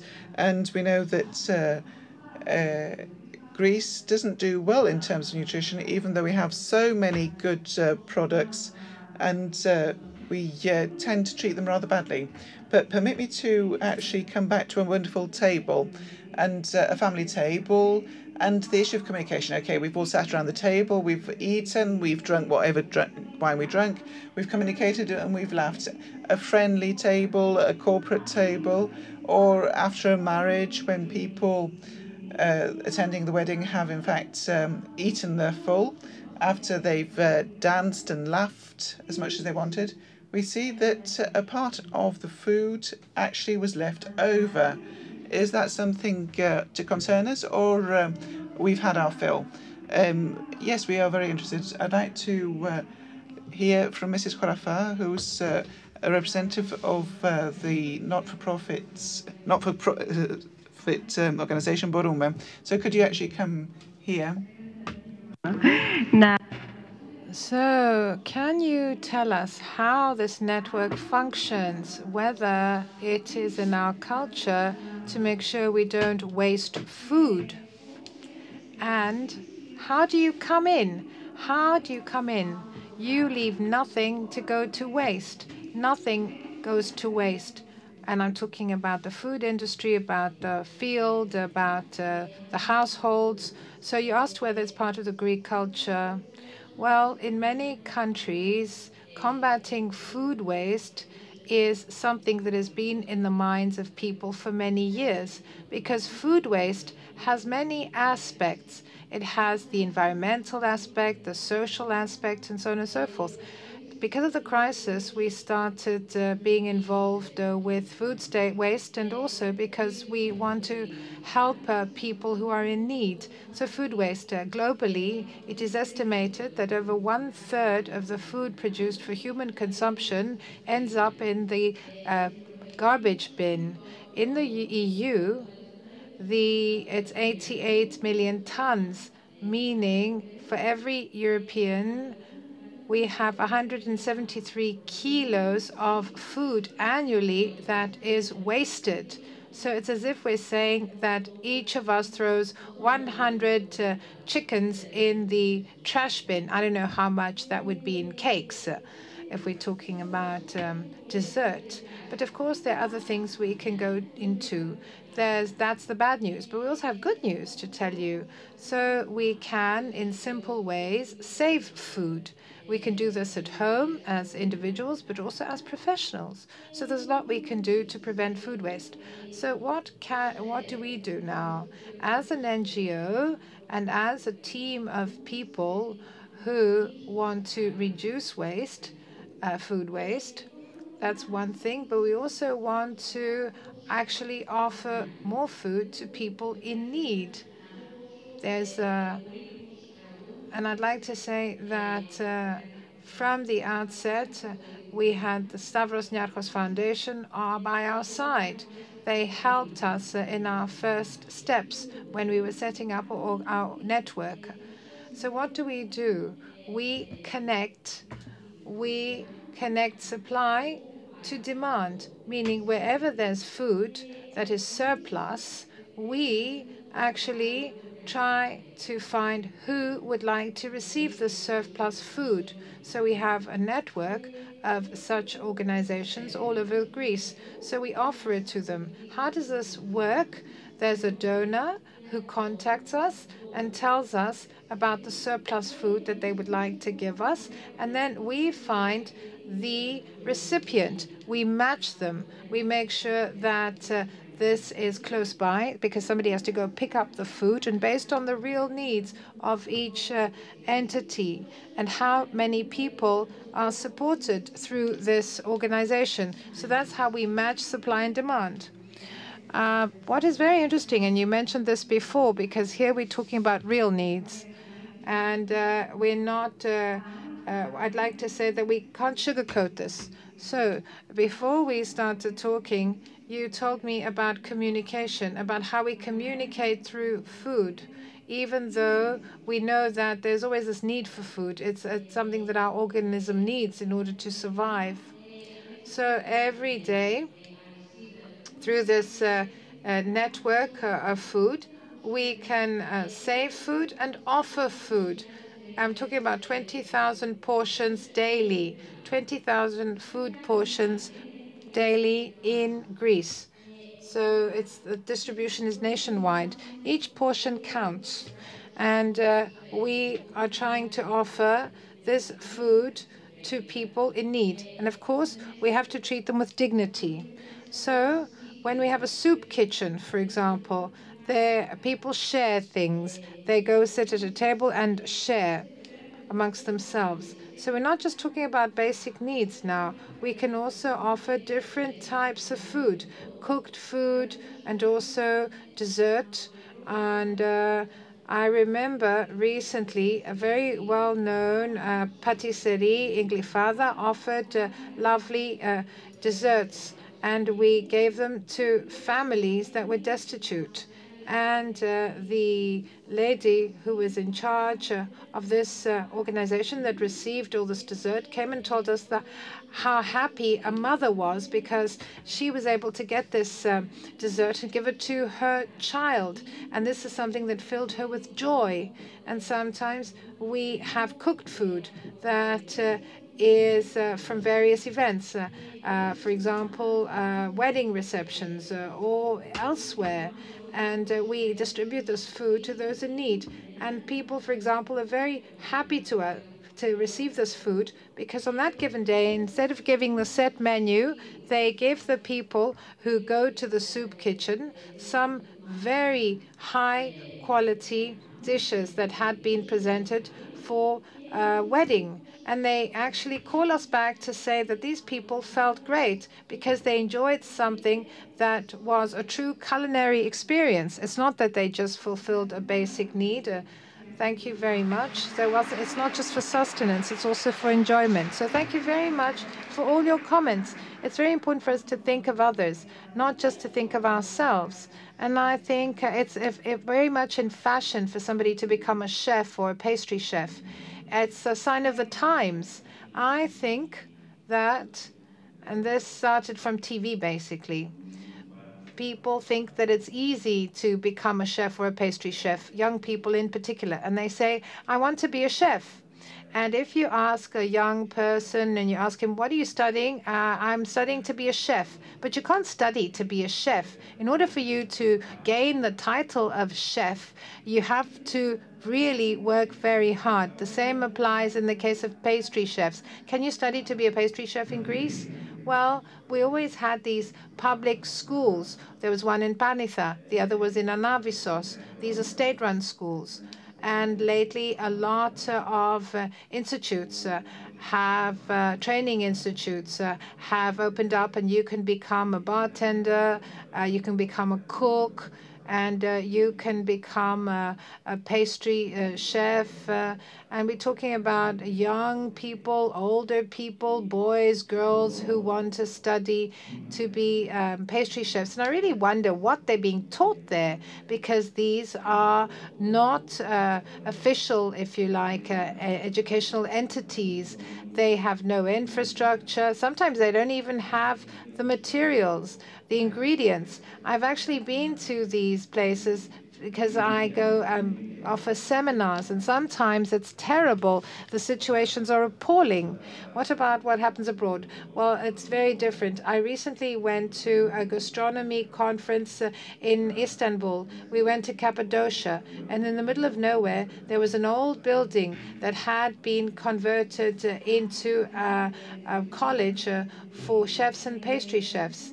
And this is a story you told us before. You showed us some pictures. These are the pictures from there. And all the young students cooked. They didn't cook pheasants. They didn't cook salmon. They cooked lentils and legume and pulses. And the dessert was petimezi halvas. It was wonderful. It was magic. So lots of comments are coming. They keep coming about food in bulk. How can you keep track? I have my tablet.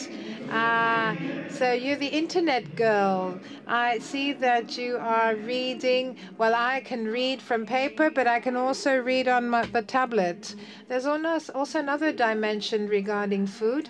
I want to say no more. We were very happy when we met him because he came to talk to us about something we'd heard about.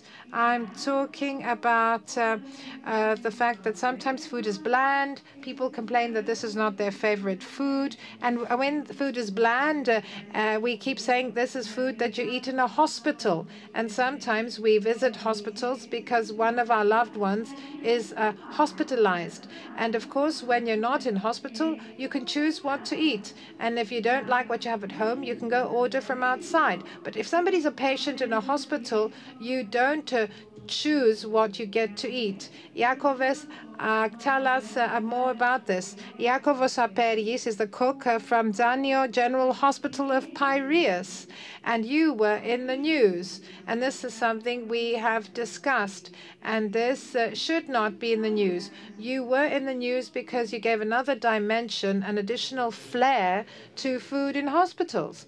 Let me congratulate the gentleman. He's in a public hospital. He's not in a private hospital, and he's a cook there. And we know the problems facing Greek public hospitals and the fact that there's a lot that they don't have in hospitals. There's a shortage of many ingredients. I'd like to congratulate the gentleman for his hard work.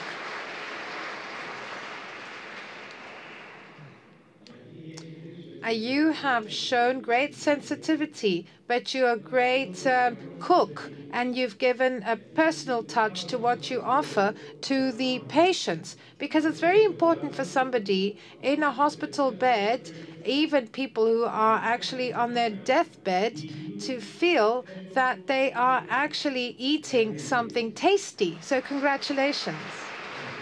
Thank you. Thank you for inviting me. Thank you for your kind words. The funny thing is, as if we're not there in the hospital, as if we're invisible. Everybody comes and goes. Everybody thinks that nobody does the cooking in the hospital. They think that it's catering, and people come, and sometimes they don't care about anything when they come to the hospital. And we see that we have new equipment, new medical devices, but nobody looks at us. And we actually do our best. And I'd like to say that sometimes there are people who are in hospital and who actually can't go home and eat. So there are people who sometimes knock on my door, and they're not even hospitalized, and they say, we're hungry, and please, can you offer us some food? And I would like to say that, generally speaking, we can do a lot, even though we have simple ingredients. We can actually do our best and add something that makes it different as a dish.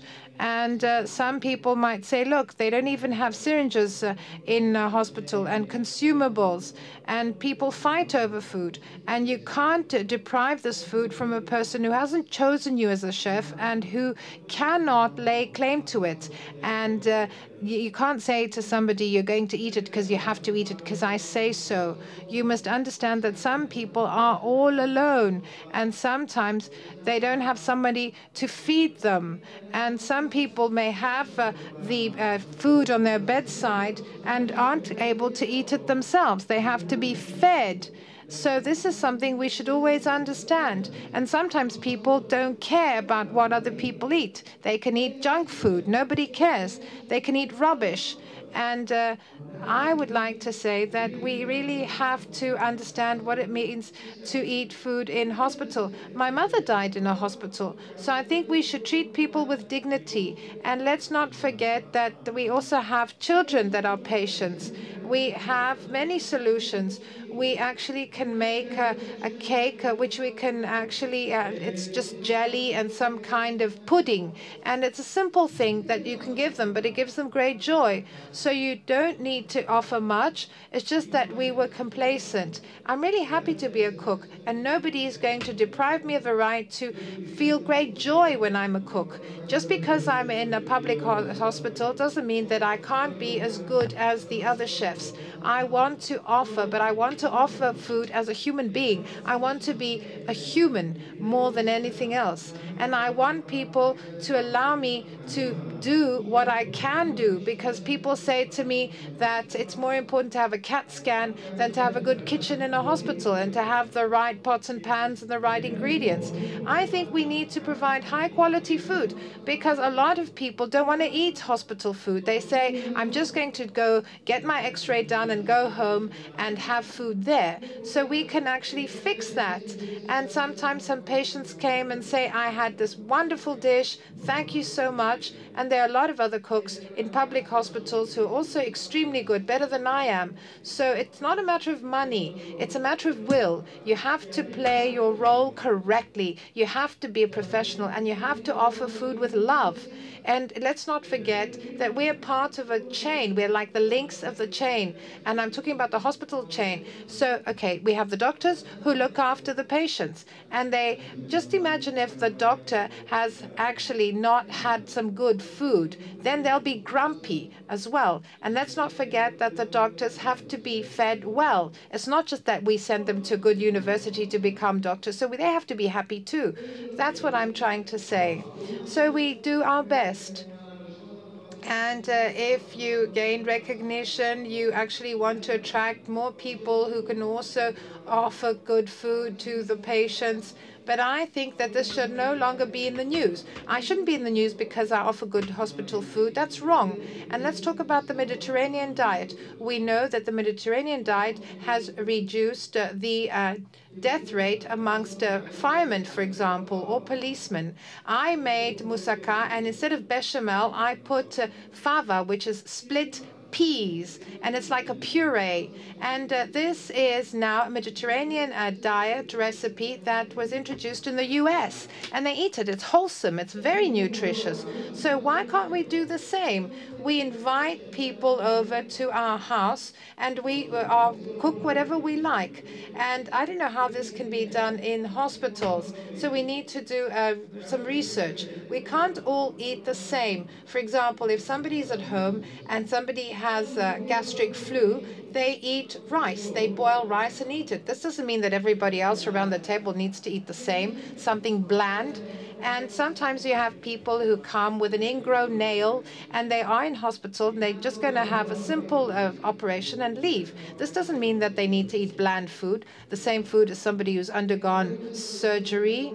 And sometimes you say to somebody who is a heart patient, a cardiac patient, that you can't eat grated cheese on your pasta. That's wrong. You can actually put a little bit. It's not going to do him any harm.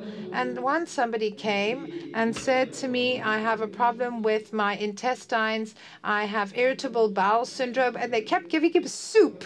And poor guy, he had such an awful time. And he says, help me, please. And we have apples, for example. Sometimes we have apples, but we don't make apple pie. And let me talk about people.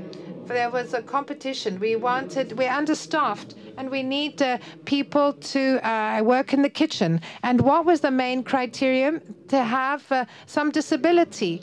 But that's wrong, because they feel terrible when they're in the kitchen, because they have to be able to pick things up, and they can't. So maybe they're not cut out for that. They could be somewhere else.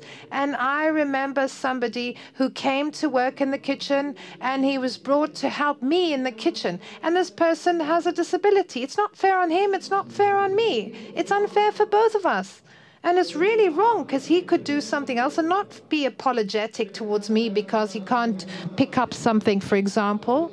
And I actually have to tell you that sometimes we open up early in the morning, and sometimes we have a mincer, and you know that as soon as, for example, you've worked on it for a number of hours, it won't work anymore. You have to stop using it. And this is unfair because, for example, at home, we're very careful when we cook food, and we don't use a lot of salt. And people say hospital food is terrible, it's bland, it's terrible. And how can you accept that the patient, that your loved one in hospital is eating bland, and you play jokes on them, and we put up with it, we tolerate that? That's unacceptable. We have to put an end to it. We have to make it tasty.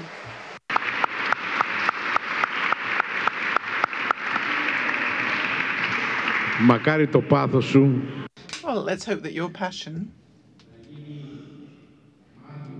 will, in fact, teach certain people who will hear about it over the internet. And we hope that you will have more help, because it is a true shame, as we all have people who have been sick, or we've all experienced something similar at home. And we see you're very passionate about all this. I remember when we spoke over the phone, I heard you were actually complaining that I've seen a lot of grants in terms of MRI, CT scans from foundations or the well-to-do, but nobody has come to bring me, in fact, a frying pan, a saucepan, so that I can cook the food. And I think that you'll have aluminum pans, yeah. It's true that we are pleased to see things simply work, but it's true. And I think that when Stavros Niarchos came knocking, we considered it to be important, and we were very blessed. But unfortunately, nobody actually thinks that we count, and that's in fact terrible. So I see that when you're at the hospital, people say, "Okay, we're doing this, that, and the other to help people," but nobody actually come to say that we are, in fact, trying to do something. Well, let's exchange telephone numbers so we can see what I can do to help you. I would like to say something.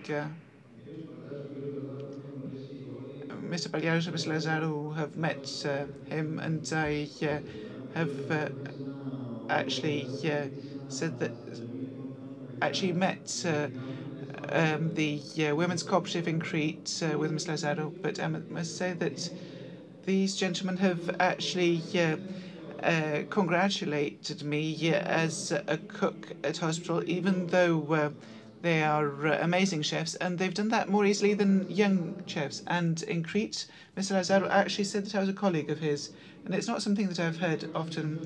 So that's very important. So for better or worse, the hospital belongs to this sector where we have the operations take place, we have CT scans. So either we will decide to give people food or not. And a lot of people ask me, "Don't you have catering?" No, we don't. And does anybody have catering at home? I mean, I want to put that question. Is there a neighbour that will cook for them? So why should we actually provide catering to the patients? I mean, what will happen if we need to correct something, if we need to cook something right there and then? So I think it's very important to do things correctly. And I do things because I am raising my own children. I don't want my children to be ashamed of me. So I do things right. Thank you so much, Iakovos. Iakovos, apart from a cook at Danion Hospital, he's also a professor at IEK Omeros. And we went to Kamagilut with you in 2013, and I was amazed. 25 kids in a house, the house that I was visiting at the time, that had to actually wait for the food. When the food was finished, they had to wait for somebody else to see if any was left over. And we've also seen problems with refugees. And we know that we have a lot of tendencies in Greece to groan and moan. So we have 1,002 blessings, but we actually groan and moan all the time. And I'm fortunate to see people who are sick. And why do I say fortunate? Because I learn a lot of lessons. I see other people suffer, and I can learn how to improve. Or I will simply close my eyes and continue to lament my fate. Thank you. Thank you, Iakovos. We have a lot of messages for bulk again. It's true. Okay. We'll also give the mic to the gentleman, but there's also it's also time that we bring it to a close because our time is up. And we are interested in taking questions from the audience. It's not by chance that we're here today. It's the first time, I think, that we have the dialogues in this level. So there have been various events here, but not the dialogues. So I had heard that at the Cultural Centre of Stavros Niarchos we would have a restaurant. So we have the space. So we've put the ingredients, and we have had a dialogue about food. And I know that we have an exceptional view, and it's in this truly amazing spot. So we hope that we'll soon have a restaurant that was actually designed. So we're all ears. I'm sorry for the intervention, but I wanted to say that we didn't clear up something that's very important. We, together with some friends, have a company in Switzerland promoting, in fact, food in bulk. We can't do anything with bulk food, but if a friend of yours has tsipuro, you will drink the tsipuro produced by your friend. But whatever we might say, what is important is to know what is our audience. So we've talked about wine. I'll be a bit mean and I'll agree with Mr. Lazaro. We cannot actually advance abroad when we haven't verticalized certain issues. When we don't have the Greek Mediterranean diet, and when people are talking about Italian cuisine, we can't take it a step further. And I would like to bring my comments to a close by saying that we cannot talk about promoting Greek cuisine abroad when we don't have commercial attachés in the Greek embassies abroad. So that's all. I don't know if somebody wanted to take the floor. The gentleman here. Half a minute so that you can have the microphone, Mr. Kostoula.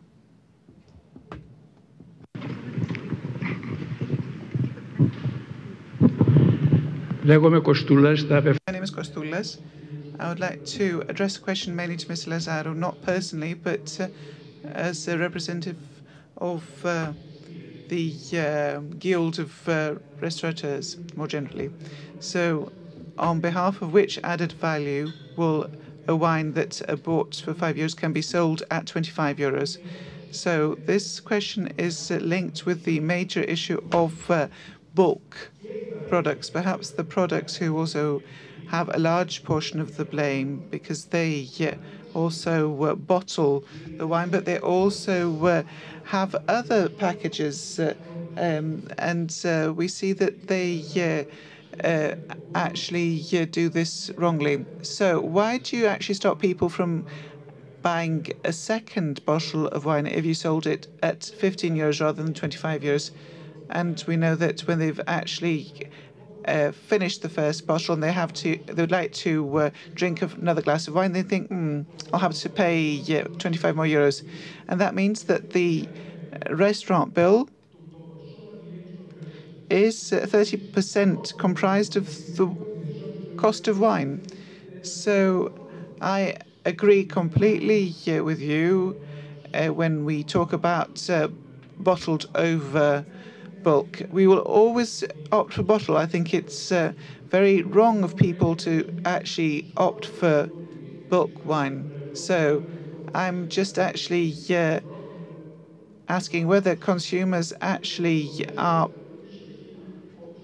going towards bulk because of the price concerns. Thank you. Mr. Kostoulas, I'll answer, but I think that we should make this understood. First and foremost, 24% of the bill is VAT. Second, as bulk gains ground, we have a smaller consumption of bottled wine. With respect to my restaurant and my share of the responsibility, well, in 1986, I created a wine list with small producers when my restaurant first opened. And I really helped the small producers. I always had a philosophy and a policy in my pricing, 1 to 2.5. So in cheaper wines, in more expensive wines, 1 to 2. And in the very expensive 1 to 1.5. So that was the policy of my restaurant. And that's why my restaurant is considered And that's why I'm not saying which it is, even though it's well known. It's considered to be an honest restaurant. You pay for what you get. So the prices that you actually have to do with 5, 25 or 30 are in fact prices I've encountered. And I perceive how fraud actually can be perpetrated, and I actually penalise them by not drinking. Either I leave or I ask for a bottled tipuro if it exists. If it does not exist, then I leave the restaurant if I can't find something else that I want to drink. So I believe that as bulk gains ground, we are reducing the consumption in bottled wine. Now, the higher the price, the lower the consumption. So that means that we irrationally reduce the profit margin, and we are dissatisfying the consumers. I've never been in favor of this pricing policy. I also am angry when I see such things, and when I actually see that one of my the price that I sell a major Greek wine, and I see that it's €4 cheaper than a souvlaki joint. And I have 4 sommeliers who work in my restaurant, and we don't serve wines that go off. We take them back. We offer the wines in a good glass, and there's a good cost. There's a large cost that has to do with the glass breaking. It's about 12,000 a year. Are the glasses broken in a good restaurant? So it's a huge amount, about €1,000 a month for broken glasses. It's not, in fact, the consumer that's to blame. It's the people who serve the wine, and they try to make haste in order to serve more people. So when I limit the bulk wine, I increase bottled wine consumption. I support small producers. I try to talk with the producers in order to secure a better price in favor of the consumer, not the restaurant. So that's my policy. So I've seen what you have actually identified, but there's no guild. There is a loss of work and fraud. But those restaurants who do this, in fact, are punished by people, either today, tomorrow, or soon enough. I don't know if I was able to address all points, but I can't add anything further. Off mic, we can't hear the speaker. Are there any other questions? The lady over there, could you please bring the microphone to the lady? Unfortunately, we have come to the end. Well, let me say that Stelios Parmalos has prepared sweets for you, and very nice ones at that. So on your way out, you can taste them. I just want to say the following. A friend of mine is in the room, and I have to be honest, and he has brought raki from Tinos, and it was in bulk, and I really loved it. So I really had somebody who brought me some raki in bulk from the island of Tinos. So we have to be honest, right? So let's hear the question. Do you have... Can you hear me? Can you hear me? Could you speak closer to the mic? It's not working. Can you hear me? Very nice. Because you touched upon the subject, tell us how to use saffron. Give us a simple recipe so that we can use saffron. I would like, I would like a genuine Greek recipe with saffron, which we want it to be an indispensable ingredient, meaning without saffron, you can't make this recipe. Well, let me say that saffron can be used in many ways. This is not the time for recipes. We can't actually dish out saffron recipes. An iconic one. Well, saffron is an iconic plant. It has its own value. You can make a beverage out of it, and there is saffron. We can taste it. We have a saffron drink or a saffron beverage. So Let me say you can have saffron with rice, mussels and rice with a little bit of saffron inside. That's a good recipe. Try it and you'll love it. So good mussels, of course, because the mussels have to be of excellent quality. And you can have mussels and rice with saffron. Don't talk about raki. Let's talk about tsipuro. Microphone, please. A microphone for the gentleman over there. Oh, no. The lady, Mrs. Liku, has the floor. Giovanna. We're not acting clever, but it's good for us to say things that people don't know when we are before such an audience. In Greece, we don't have the right to use the word raki. Raki, unfortunately or fortunately, is a word that can be used only by the Turks. Why? Because they were able to actually patent it first, and they have a trademark, the Raki trademark. So we use the term tsikoudia in Greece, and if it's not certified, we don't know the alcohol or methanol content. I'm sure you all know that methanol is not good for the organism. It may cause serious harm, actually. So I know we might sound very tiring, but there are many ills that one can suffer from if imbibing something with a methanol content. Now, a last question from the gentleman. This is the last one before we call it a day. My name is Timos Petridis. I have also contributed. I started in 1987, a bit after Mr. Lazaru. I watched his first footsteps, if you like. And Lazaru, well, very few people knew about Lazaru, and we were really interested in it. And by word of mouth, we actually all ended up in his restaurant, and this was an awe-inspiring experience. It was wonderful. And we had the chef coming out and talking to the guests. And this is the first time we got into contact with a chef.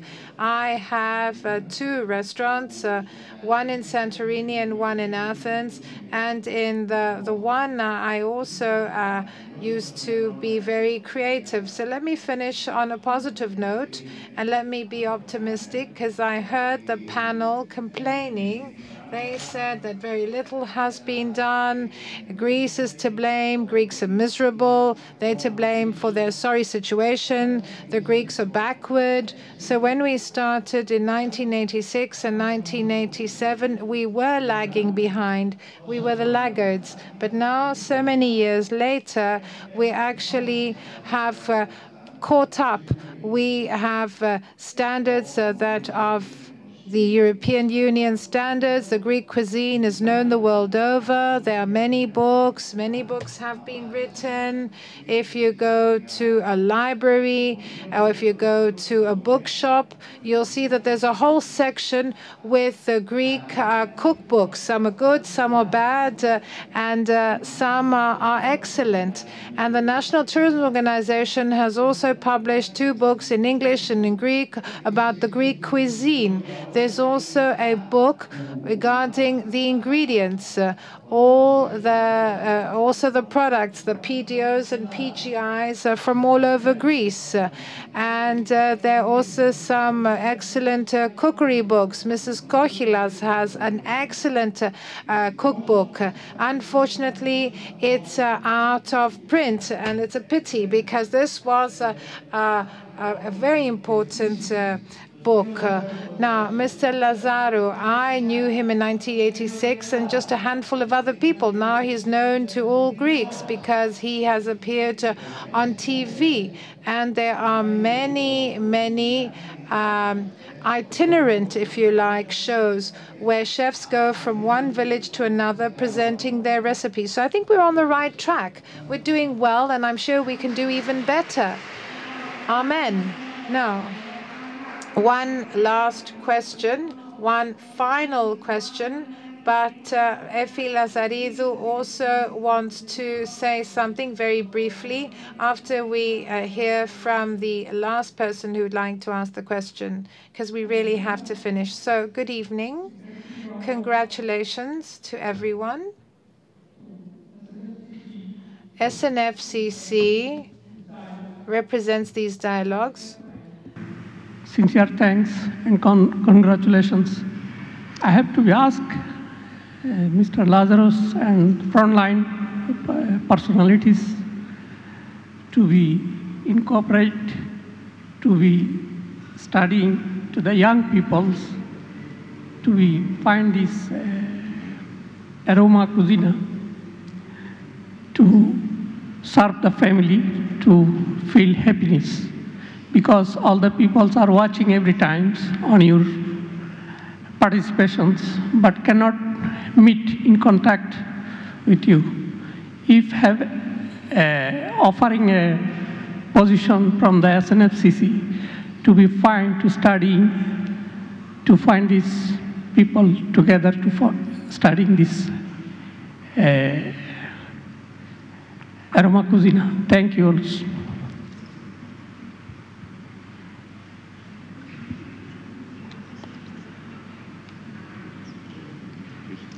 Ορίστε. Ναι, ίσως...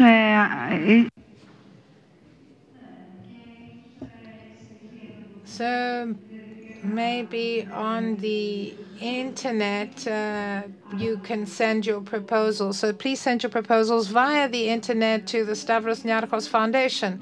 Then this proposal will be evaluated. And if you'd like to address any questions to Mr. Lazaru, send them to SNF and we will forward them to him and we'll see how it goes. We'll take it from there. Thank you very much. Ναι. Λοιπόν, πάρα πολύ σύντομα. Please be very brief, Effie, because we're running late. Let me just say the following. Since we're talking about food production, agricultural production, things that are tangible, Antente Breton had written a book about the good and the bad things in relation to labor.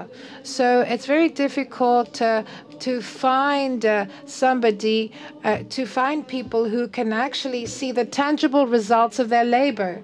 And it's very fortunate for people who are chefs, who are farmers, who are producers, because they can see the tangible results of their work. Thank you very much. The truth is that we have had many discussions with the people who travel these wonderful culinary paths in Tinos. We're talking about food paths. And it's very good because they join forces and they leave their own shops aside. They don't try to promote themselves individually. They do something collectively. And it's very good. And it's a pity we didn't Skype with them, but because they didn't want to actually stand out. They wanted to all be together. So we weren't able to listen to them on Skype. We're sorry, but we can't hear what's being transmitted. It's very, we can't hear the voice. I'm really sorry. So, thank you very much. And before we conclude and bring this event to a close, and of course we're going to actually offer some nice sweets, and of course there's also wine, and I'm sure that Mr. Parliaros has given all his love to prepare these sweets. I want to provide an answer. I don't want to be confused. When I said Timos, that we don't have recipes for the Greek cuisine, that's true, meaning something official. We know that there are cooks, for example, who have their own recipes. I'm talking about a school, for example, where there's a set of recipes.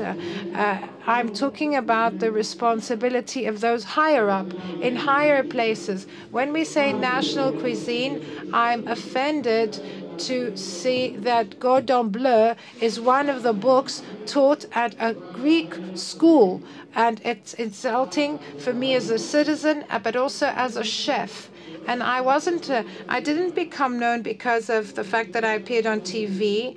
I was famous for my ethos and for my work, meaning I went to a TV show which was about cooks. It was like a competition. But I stopped working there because I wasn't happy there. Now, if there's another show and I'm invited to it, I will accept if it's what I would like to do. Thank you for reminding me of the past. And I see this young lady who'd like to take the floor. Yes. And this will be the very last speaker, the last person asking a question. Who's this lady? This lady. And who's calling? Somebody's calling.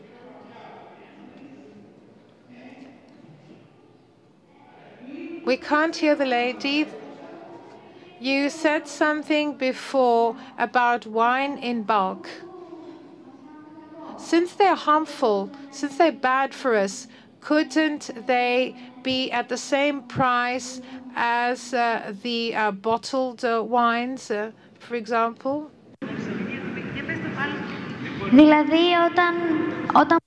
Meaning, if, for example, you suffer from something because of the fact that you drank wine in bulk, wouldn't it better...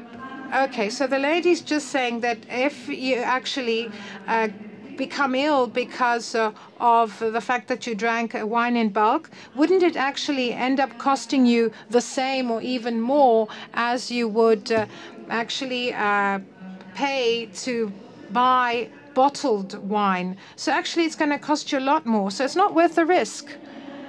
It's not worth the risk. So, okay, now I got it. Thank you very much. Well, okay, and then you can... I'd like to say that Iakovos is a good cook. He cooks at the hospital, but his food is excellent. We would like to meet again in June. And I'd like to say that we will be here all summer long. We won't actually stop our events. We'll be here giving you food for thought. And we'll also be drinking wine, a nice glass of wine, Giovanna. We'll be exchanging ideas and views. So in June, we'll be talking about something different that is not that pleasant. It's something that is of concern, polarization and divisive speech. So we want to put an end to that, and we will talk about polarization. SNF Agora Institutes at Johns Hopkins Hospital. This is a discussion on different interventions taking place in democratic regimes, in democracies, and they're testing them, putting them to the test. This is something of concern, so you can register. The next event is on the 20th of June. Those of you who'd like to register, go to snf.org and under the category Dialogue, so you can register for our next event. Now, July. In the July event, I will need your help because we'll be talking about football. Things are going to become complicated for us ladies, Lenya, but I think we'll be able to manage. We will manage. We are going to talk about football. We're going to talk about the World Cup. So why don't you actually make a proposal and say, let's put on our swimsuits and go to the canal for a dip in the canal. Well, there's August, and August is a very hot month. So who knows what we will be doing in the month of August, maybe putting our swimming costumes on and going for the dip in the canal. So thank you very much. Thank you for coming. Thank you for being here. And thank you for those of you who watched us over the internet, and see you in June.